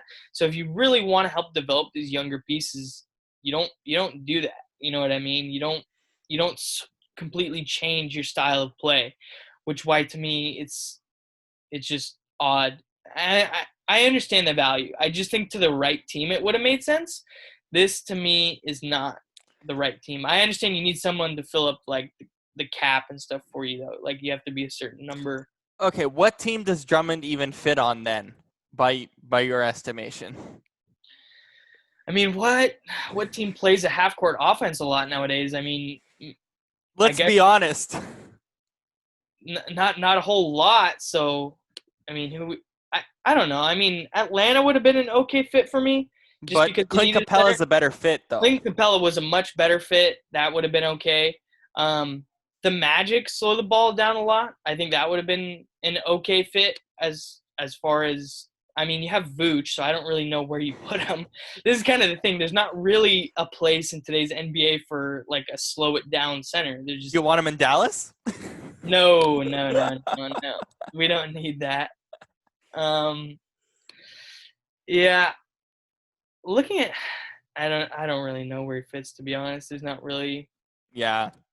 There's not really a whole lot of places that he could go. I mean, the teams that I think, like I said, would fit, like the Magic or something, they already have a center position filled. There's just not a whole lot of destinations for him, which I guess is why Cleveland is like, no one else wants him. We'll take a double machine. They're Might like the Pistons basically might right now. sell a few jerseys, that type of thing. So I get it, like you said, for value, but just if you're looking at long term and what you want to accomplish, I just think it's clunky. Obviously, with money, with everything that's going on in the world right now, um, the Drummond had to take the player option, Yeah. and it's sad because let's be honest, the guy would have made bank this offseason, and Mhm. he's not happy there, and he's not going to be happy there next year, even if it's a shortened season. He's just not going to be, and so isn't Kevin Love. And let's be honest, next year, no one's going to trade for him either. So Or they're kind Tristan of stuck. Thompson.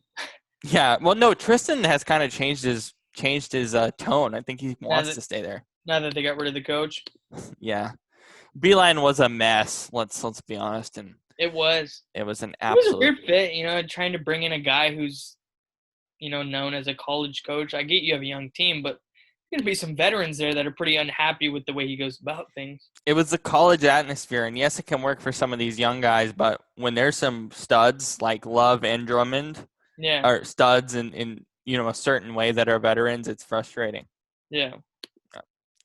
All right, let's move on to the next team on our list here. Oh, And wait. yep, I just thought of one. The Wizards. That would have been to me the idea. the Wizards. Yeah, because you could pair him with Beal. You get a little more What juice. about Wall? I know, but it's only for a year. Yeah. I guess if you're giving up no value, sure. Yeah, Yeah. get a little more juice for Beal. Keep him happy for a season. Yeah. Oh boy. And then moving on to another team with a really somewhat confusing future. In all honesty, they do have some fun pieces in the Detroit Pistons. There is some irony in the fact that we're doing these two teams back to back because they feel like they're in such similar positions. They really are. I love Sekou Doumbia. The dude was amazing last year. Played a nice role. Jordan McRae was pretty good as well. Mikhailuk is nice. Derrick Rose, I feel sad. That's it. I just feel sad, man. Yeah, but he wanted to stay there. It was kind of nice for Detroit and Yeah. for Dwayne Casey and all that. Yeah. Although he wanted to win a chip, and I think a Lakers trade would have been nice for him. But the highlight of this team and a guy they desperately need to re-sign this offseason is this man right here in Christian Wood. Yeah, that's what I was going to say. I mean, the one kind of bright spot that whole last season for them was Christian Wood. Really outstanding year. Like we've said, probably the one bright spot that you can look forward to for this year, and it's a piece they really do need to bring back. Yeah. Also, one point I do want to bring up: did you see what type of value? Because I know a Luke Kennard trade was swirling around. Did you see what kind of value they put on Luke Kennard? The Suns put a good amount of picks for him.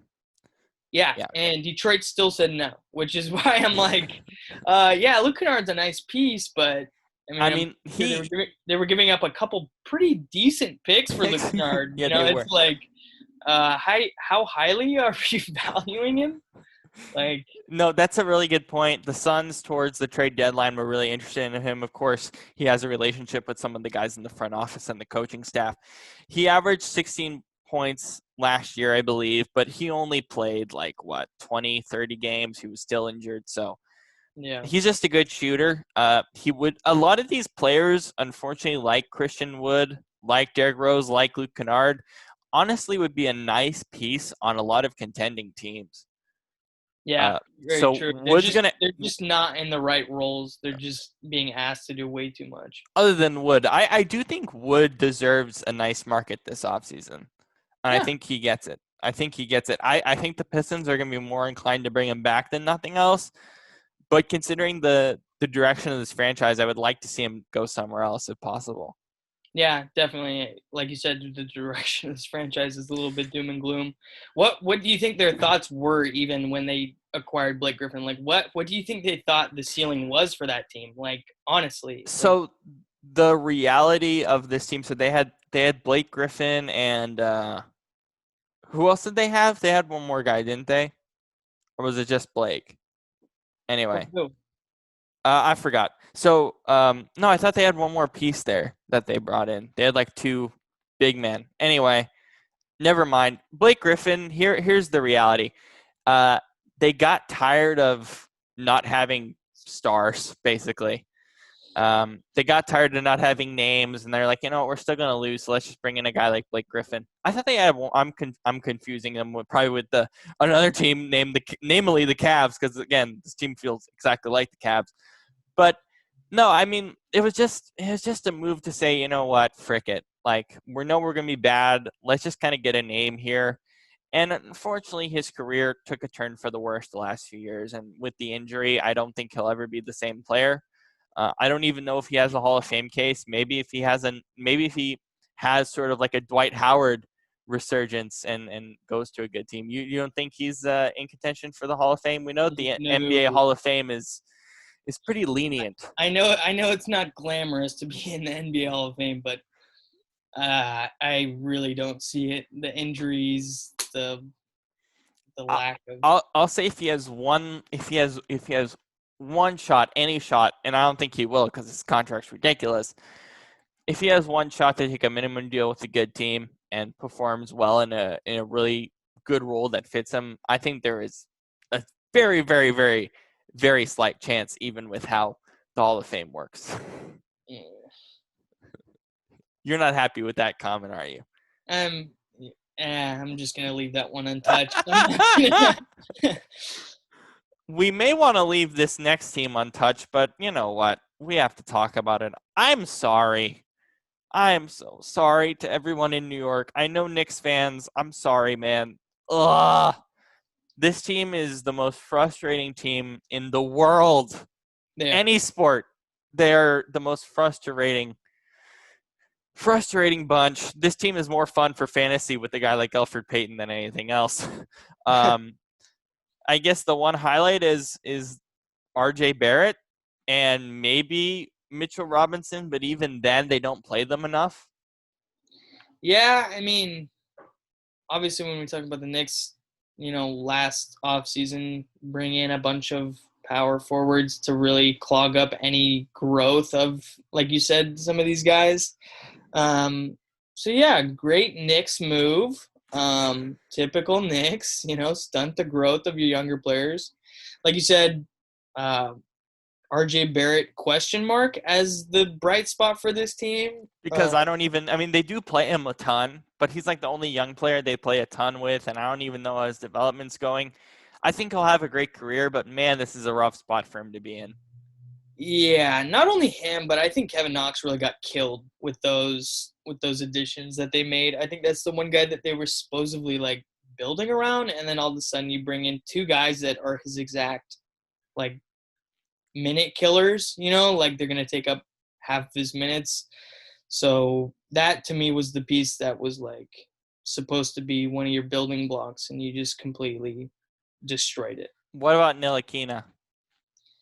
I think Frank just needs a change of scenery. I think that's a guy who has a decent amount of talent. I just think drafted too highly and thought of too much in New York. As obviously like we've spoken about with Los Angeles media, but New York media is even more difficult to be in the spotlight of. And So have Stephen A. Smith rant about you for 5 minutes on his show every week. yeah, um, yeah, and then yeah, I really don't get it. I mean, they trade for Dennis Smith Jr. from the Mavs. Mavs, but that's a guy they could have drafted, like I was just saying in Frank's spot. So I don't know. A lot of question marks as far as, the way the front office has done their drafting or And bringing the in. ownership, of course, Dolan's kind of Yeah. the head and the roughness of whatever MSG's been the last few years. I love I love Mitchell Robinson, but man, he just didn't get enough touches last year. It was really frustrating, not only from a fantasy perspective, but just from a real life perspective, all these young guys, I'm happy with Julius Randle. I'm fine with having him play, but come on, you got to get these young guys in here, man. You can't just play vets and expect these young guys to develop on the bench. You might as well just play them in the G League at this point. Like, what are we doing? Yeah, get him some run. I mean, they're not getting much, like you said, much benefit of just sitting on the bench and watching these guys anyway. So Yeah, and seeing losing happen all the time. can we talk about Brezidakis though Yeah, go ahead. in that summer league last year? Yeah, he was nice. The dude was actually going kind of bonkers, and he got no minutes. I was kind of sad about that. You know what was so stupid though? What? The Knicks got so much pub from their summer league roster They because did. their summer league roster was their regular roster that didn't play. I know. Like, what are we doing here? The Knicks are only exciting to watch during summer league. Yeah. What are we doing? It's just a constant frustration. I'm not a Knicks fan, but I'm frustrated because guess what? The NBA is better when the Knicks are good. This is not a joke. They're better. The NBA as a whole is better. But Robert, just leave it at that. Just do your Taylor Twellman impersonation and just leave it at what are we doing? That's it. That's what it is. It's just what are we doing? Exactly. That's it. What are we doing? That's it. We'll get to the MLS shortly as well. Of course, Taylor Twellman was on the broadcast last night. Just a little tease there. Fun one there. All right, let's move on to the Bulls. Oh, man. Like, now we're getting to the frustrating teams. The Bulls are another one that's frustrating for one reason and one reason only. Boyland is terrible. Yeah. Oh, my God. Jim Boyland is terrible, man. Yeah. Now, I get it, pop system, but, man, he's done it too much. Like, are you serious? What is this, the 80s? We're doing a punch clock to get in the arena? What is happening? What was that? I don't know. It feels kind of like a father figure to me. Like, I get you have a young team, but, like, these guys are still adults. They're still professionals. You know what I mean?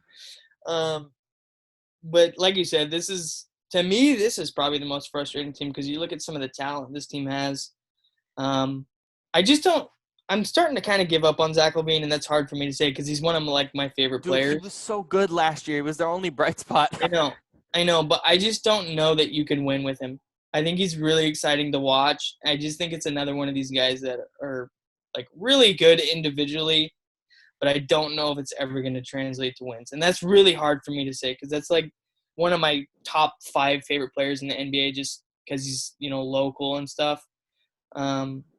But he's really good, exciting to watch. It's just I don't know that it's really going to translate. I feel like if he was in Atlanta, for instance, like if you flip the roles of Zach LaVine and Trae Young, you would have a much different thought process. It's just he's just not on the right team. Yeah, that could be. I seen it in Minnesota, and it was a small sample size, but didn't really, work all that well. And now in Chicago, where he's the guy, maybe it's that. Maybe it's he just can't be the guy. You know what I mean? I think he's a good complementary piece. Yeah. But Lauri Markkanen really needs to take a step forward. He was terrible last year. Yeah, he really needs to take a step forward. They really need to get the value that they thought they were going to out of him. He got his rookie year. Wendell Carter Jr. also a piece that really needs to play better. Mm-hmm. Not that these guys are playing bad. It's just Wendell Carter was hurt for a bit too. At the draft picks that some of these guys are, you're just not getting the value that you should be getting. Sorry about that, but no, I like Chris Dunn a little bit as well, but I do want to highlight one player, and I think you are excited about him as I am. I hope you are in Kobe White because he had some bright spots last year. Yeah, I don't know. I'm probably not as high on him as you are. I think he can be a really, like, decent to good starting point guard. I don't see a high ceiling there, but I definitely think he can be a good point guard. But yeah, I think he shows good leadership. Obviously, when you talk about him, you're talking about speed. He does knock down a few 3 balls. He's really, like, I guess his thing is kind of the confidence and excitement that he kind of plays with is contagious. So he's a good young piece. I don't see as high of a ceiling on him as, like I've touched on before, like a ceiling like Lauri Markkanen or Zach LaVine should be. You know what I mean? Those guys obviously have a lot higher ceilings. But Kobe White will be an efficient point guard, not anything special, but good. I think he has a shot to be really good, but again, I'm just frustrated with the system that is here. Yeah. And it's inevitable that Jim Boylen's going to get fired, so I'm frustrated with the fact that they're just being patient Yeah. with it. It's a frustrating team. And Zach LaVine has shown his frustration in a lot of ways as well. Yeah. All right, let's move on to a team that we've talked about before, and have seen some bright spots, namely with my guy Devontae Graham in Michael Jordan's team, the Charlotte Hornets. So what are your thoughts on let's go back to Devontae, and then we can go through some of the other young pieces on this roster. Yeah, so Devontae Graham is someone that you kind of brought to my attention. Not that I didn't know him before, didn't watch him, but you definitely were on the hype train a little bit before me and a lot of people. I know that was mainly because of fantasy, but I think he's a really good piece. Outside of that, this roster is just going to need a little bit more time to grow. Like me and you have talked about before, he's a good piece. Terry Rozier, I think, is not the piece you need there. I like how these two play, though. I like how Rozier and Graham played last year, though. I think they can build something there. Yeah, that's one thing that, I mean, you have spoke on, that you like those two together. I don't think it really works. I don't think Terry Rozier's I think he's a good backup on a good team. I don't know that he's, a star for a bad team. But to me, the one piece on this team is Wink Monk. I know I've touched on that before, but I think that's the guy next year you start to see more of a jump from him. I think he's a really good scorer, and I think finally he kind of breaks through this. Last year was his sophomore year, I believe, so maybe a sophomore slump for him. But also, PEDs are a little bit of an issue. Yeah. But this team, like we've always talked about, Nicholas Batum taking up a lot of money, Bismack Biyombo. You got to move off of some of these big chunks of money. I think you're trending in the right direction. Let's not forget about PJ Washington. He also was great last year at times. Really good year, yeah. Miles Bridges was nice as well. So there definitely is some young pieces, but yeah, the contracts just kind of put him in a bad hole right now for at least 1 or 2 years. And then next up, we are going to we're going to go to UFC 251. Let's talk about this fight card. We obviously mentioned different pieces of the fight card last week, but let's talk about sort of everything that led up and transpired to Jorge Masvidal taking the place of Gilbert Burns this week. Yeah, when we touched on it last week, I'm pretty sure, we had Gilbert Burns slated in this spot. Yes, we did. So a little bit of a change, but I'm a little bit worried about this main event now. Obviously, Jorge Masvidal is nowhere near the wrestler that Gilbert Burns is, and I think that may hinder him in this fight. Not that Jorge, can't hang. I think obviously he's shown that with fights like Ben Askren, that he can obviously knock out a really good wrestler in a matter of seconds. So, I think if he catches a few clips early on, and he really has to keep this fight on his feet. I think once this goes to the ground, I think Usman really dominates. So as long as this fight stays upright, I think Jorge has a pretty good shot. Also, I think you get a lot more personality with Jorge, which will make this main event a little bit more exciting. Obviously, the BMF title belt holder. Yeah! Get The Rock in here. Let's go. So there's a little bit more personality, a little bit more fun to it now, but I'm a little bit more worried as far as actual quality of the fight now. In this particular, very unique situation, of course, Jorge was dealing with some contract negotiation issues. They kind of had to iron it out with Gilbert Burns going down with COVID, unfortunately, so hope he heals really fast. But what is the challenge? And I'm sure this is even more unique than ever in having a short, um, a short time Yeah. span to this fight, a short notice in the sense that you have to get tested and you have to be quarantined for, what was it, 36 hours in Vegas and then 48 in Abu Dhabi, and the uniqueness of the fact that it's in Fight Island and this really strange situation. How does Jorge and his team handle that? Do you think it's a much more difficult proposition than a normal short notice fight? Yeah, so having a short camp is always like you said difficult for a lot of these fighters just because they game plan and train around certain takedown defenses and stuff like that. But I think you hit the nail on the head when you said adding all these other elements as far as COVID testing and it being at Fight Island and all this other stuff And quarantining a bunch. and quarantining a bunch really does you know um, hinder maybe hinder, yeah, the Yeah. ability for a guy to get ready for this type of fight, especially when you're in a championship fight. It's one thing, and that's the other thing I want to touch on is the fight styles of these guys are a little bit different. So I think it makes it even harder on a small camp. It's easier when it's two guys that want to stand up and fight. You know what I mean? Two guys that slug it out. Like if this was Nate and Jorge 2.0, it would be a lot easier because those guys both have more than a willingness to just stand up and slug it out.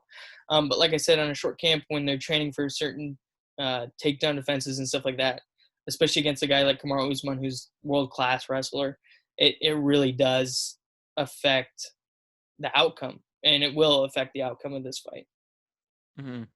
And then we obviously spoke about the card at length last time we were on, but I did want to speak on Fight Island and what your thoughts have been. Obviously, seeing all the precautions that are in place and seeing the beautiful views outside these guys' hotel rooms, not only from media but the fighters themselves and everything, and that whole process of this whole week in Fight Island. What has been your reaction to that? Obviously, we're not done with the first week of Fight Island, but we're in Thursday now, and they start traveling on, I think, Sunday, Monday, and Tuesday. What has been your reaction to sort of how Fight Island has operated? To be honest, I think it went about just as smoothly as it could. I think the UFC did a pretty good job of, making sure safety precautions and all that kind of stuff.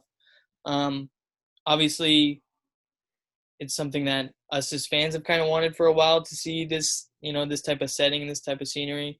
Like I said, that's also a lot more difficult for the UFC to kind of navigate that type of terrain.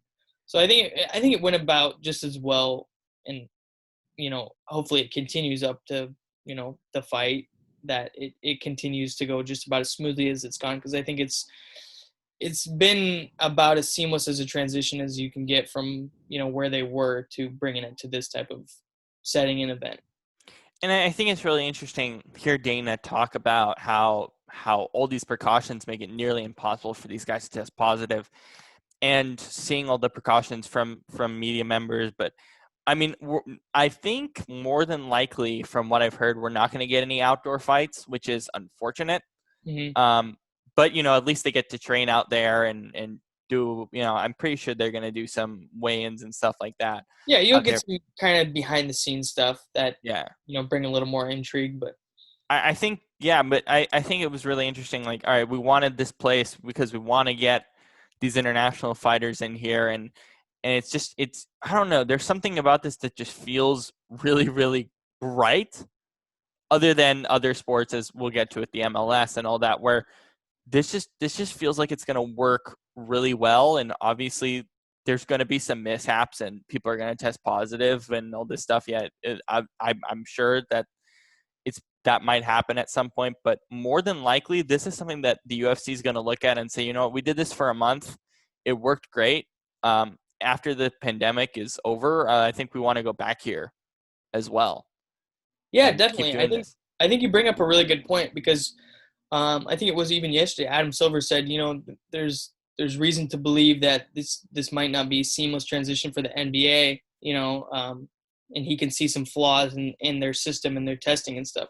So it's interesting also to hear, Dana, like you just said, if I heard you correctly, Hmm. say that it makes it really hard for these guys to test positive with all the precautions and stuff that they're taking. So I think UFC has done a really good job, and I think it's definitely something that, maybe other sports or, definitely UFC moving forward can kind of use it as, kind of like Yeah. a layout. You know what I Right. mean? I don't know how to word it, but Yeah. The precautions are so strict that, yeah, I think it is pretty difficult to test positive. I think more than likely one person probably is going to, but even if that's the case, the precautions are going to be so good that I don't think anyone else is going to have it. yeah, and that's obviously something I hope that the NBA and other leagues take into account. I don't know if you've been watching, but the basketball tournament TBT has been on Yeah. ESPN. It seems like that's been going really well. Mm-hmm.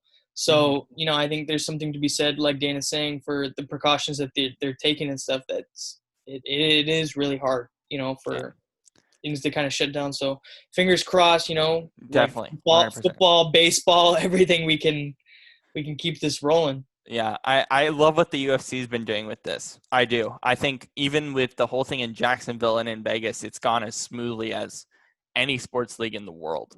Definitely. Um, and then let's go to the MLS's back tournament.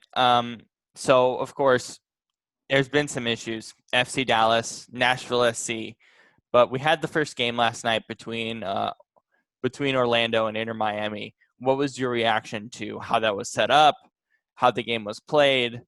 Did it feel normal to you? What were your thoughts on the first day of the tournament?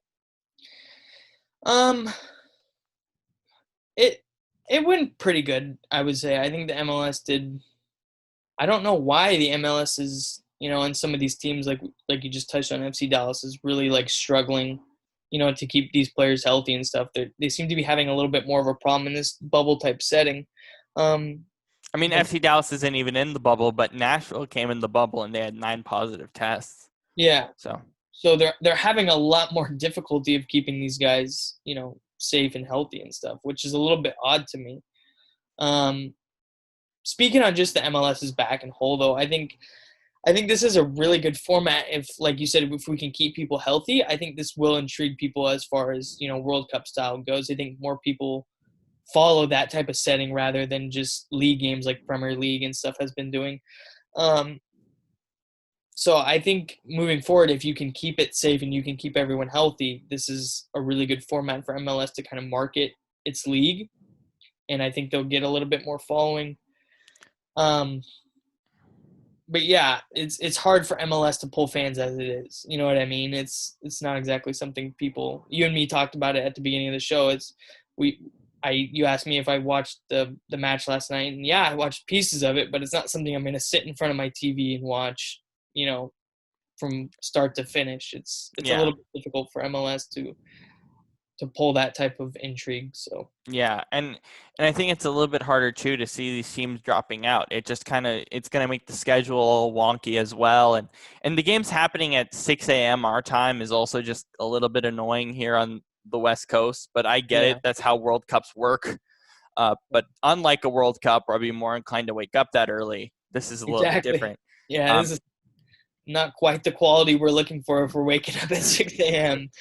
um, Um, but I mean, it is. I'll be honest, it is concerning because not only they're in different sides, but the NBA is obviously starting their whole bubble process on the other side of that Orlando campus, and the MLS is there as well. And it's look, it's definitely not been perfect, but it also, as Adam Silver said, and I think Don Garber has reiterated this as well. It's not been perfect. Like it's not as good as, let's say, the UFC is doing, and it is definitely concerning because we could get to a point, let's say the first week of the NBA season, where they're just gonna have too many positive tests and then it's over.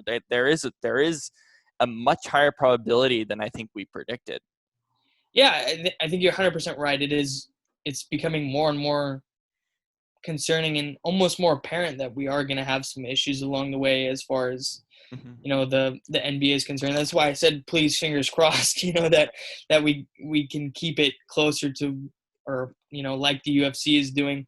But honestly, I don't know that it's going to happen, just because, like you said, the problems that MLS is having with these teams dropping out, and like you said, Nashville having its how many players tested positive 9. inside the bubble. You know what I mean? Yeah. So there's definitely reason for concern, and I can see it where if it starts to spiral out of control, it can really put a damper on things, and it can really go out quick if that does happen.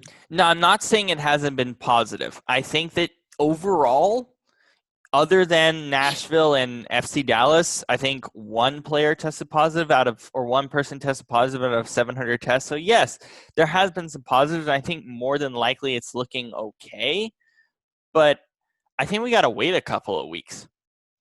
Yeah, I think we can't. Yeah. It's going to be something that we have to see over a certain period of time, like you said. But it's hard to bring back sports like this and then have, like me and you were also talking about at the beginning of the show, if an NBA, Jokic can't make it over or whatever, which it looks like he will be able to, but let's say he can't, you know what I mean? If he doesn't come over, how does that, play into the grand scheme of how much credibility is lost as far as a champion, or if Yeah. teams start dropping out like they did in the MLS, you know what I mean? It can really, it's exciting, but something that I do want to wait and see to see just how bad. Yeah. I think, we talked about this, a couple of weeks ago about, okay, we're talking about the credibility of the championship, right? That's been something that's been huge for the last few weeks. But the reality of it is, I don't think we talked about the individual players and how that will affect things, but I don't think we considered individual teams and how that will affect things. I don't think that even crossed our minds until last week with the MLS announcing FC Dallas is out, and of course in the NWSL with the Orlando Pride not going to Salt Lake City where they're doing their bubble. I mean, I don't think that's something we considered. And then of course it's been a little funny at times with the whole meal thing. Obviously it's much of a separate conversation, but it does feel like it could be good moving forward, but there could be those issues that the MLS are dealing with. Yeah, I think that's a really fair point you bring up. I mean, just being we never even really mentioned the thought of a whole team. We focusing on maybe they lose a player or two, but you start losing teams, it really does change the landscape and the way we view it. So yeah.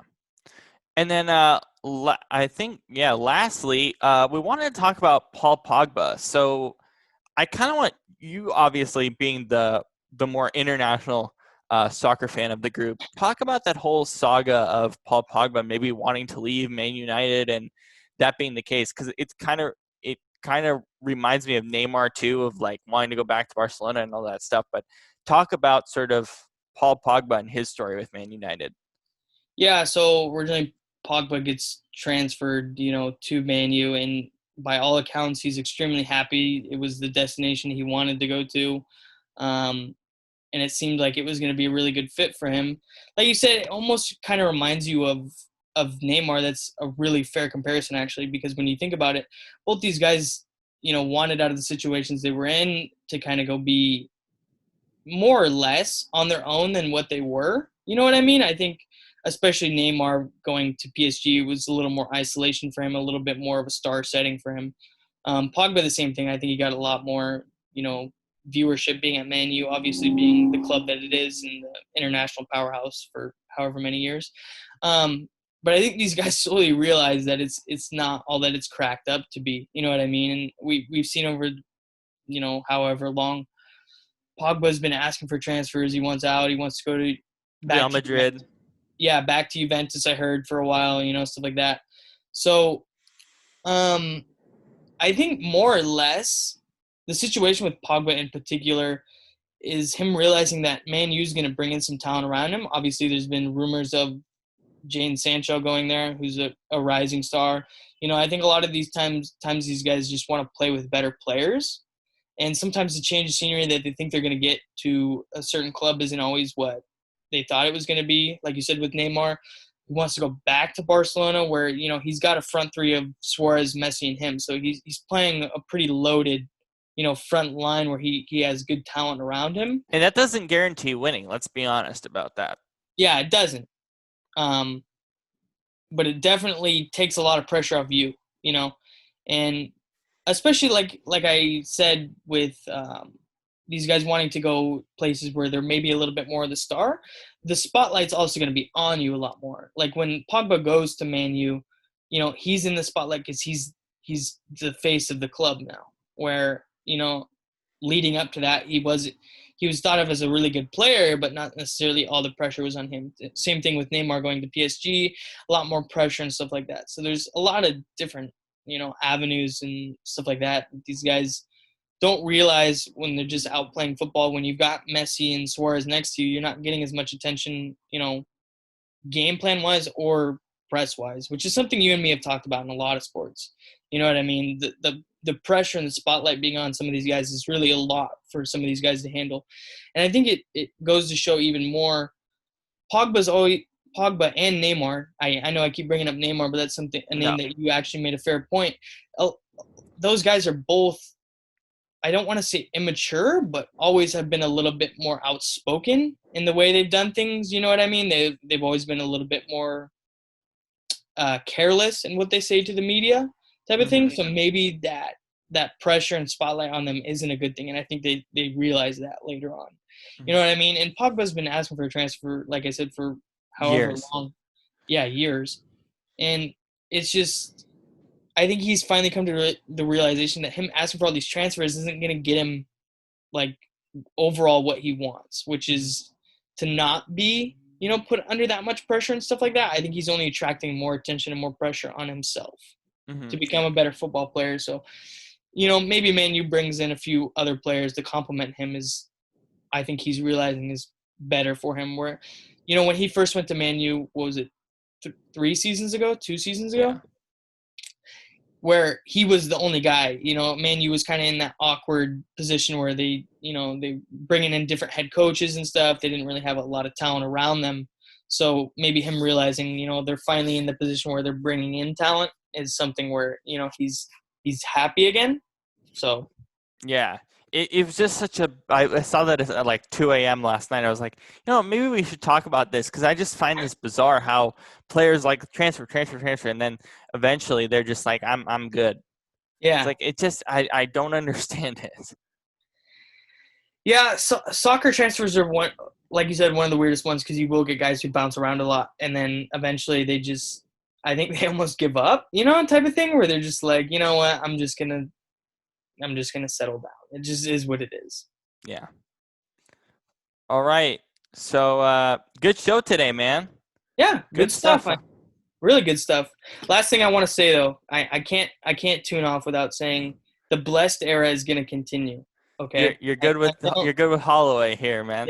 Yeah, that's my guy, and I just have to say it at the end of the show, so that way I'm on the record. I'm on the record. The blessed area is gonna get back on track. So no, I think I agree with you. I mean, the thing with Holloway is the weight cut thing that seems to be past him. Thankfully, that seems to be past him, and I think eventually we should get into, not on this show, maybe next week or something. We should get into a conversation about the weight cutting procedures because it is an interesting topic. But yeah, I mean, I think he should find a way to win for sure. Yeah. It's going to be a great card. I'm really excited for it. It's one of the best cards of the year. Finally, the UFC is giving us solid cards. Yeah. I don't know why a pandemic would give us better cards, but it's probably not the best thing in the world, but I'll take it. We'll take it. All right, man. Great show today. Have a great rest of your day. I'll see you guys back tomorrow. Shane, Brandon, and our good friend Jackson Adams is going to be on tomorrow, and we're going to do a full NFL quarterback draft. We have 40 quarterbacks that we are going to basically rank by doing a sort of fantasy-like style draft. So it should be fun. We'll release a lot of our lists as well there. So it should be great. Yeah, right. Maybe I talked Robert into boosting Jimmy G up a little bit. No, you did not. I'm keeping him. I'm keeping him at 11. So enjoy him getting drafted in the middle rounds if I don't take him quick enough. All right, man. Have a good rest of your day.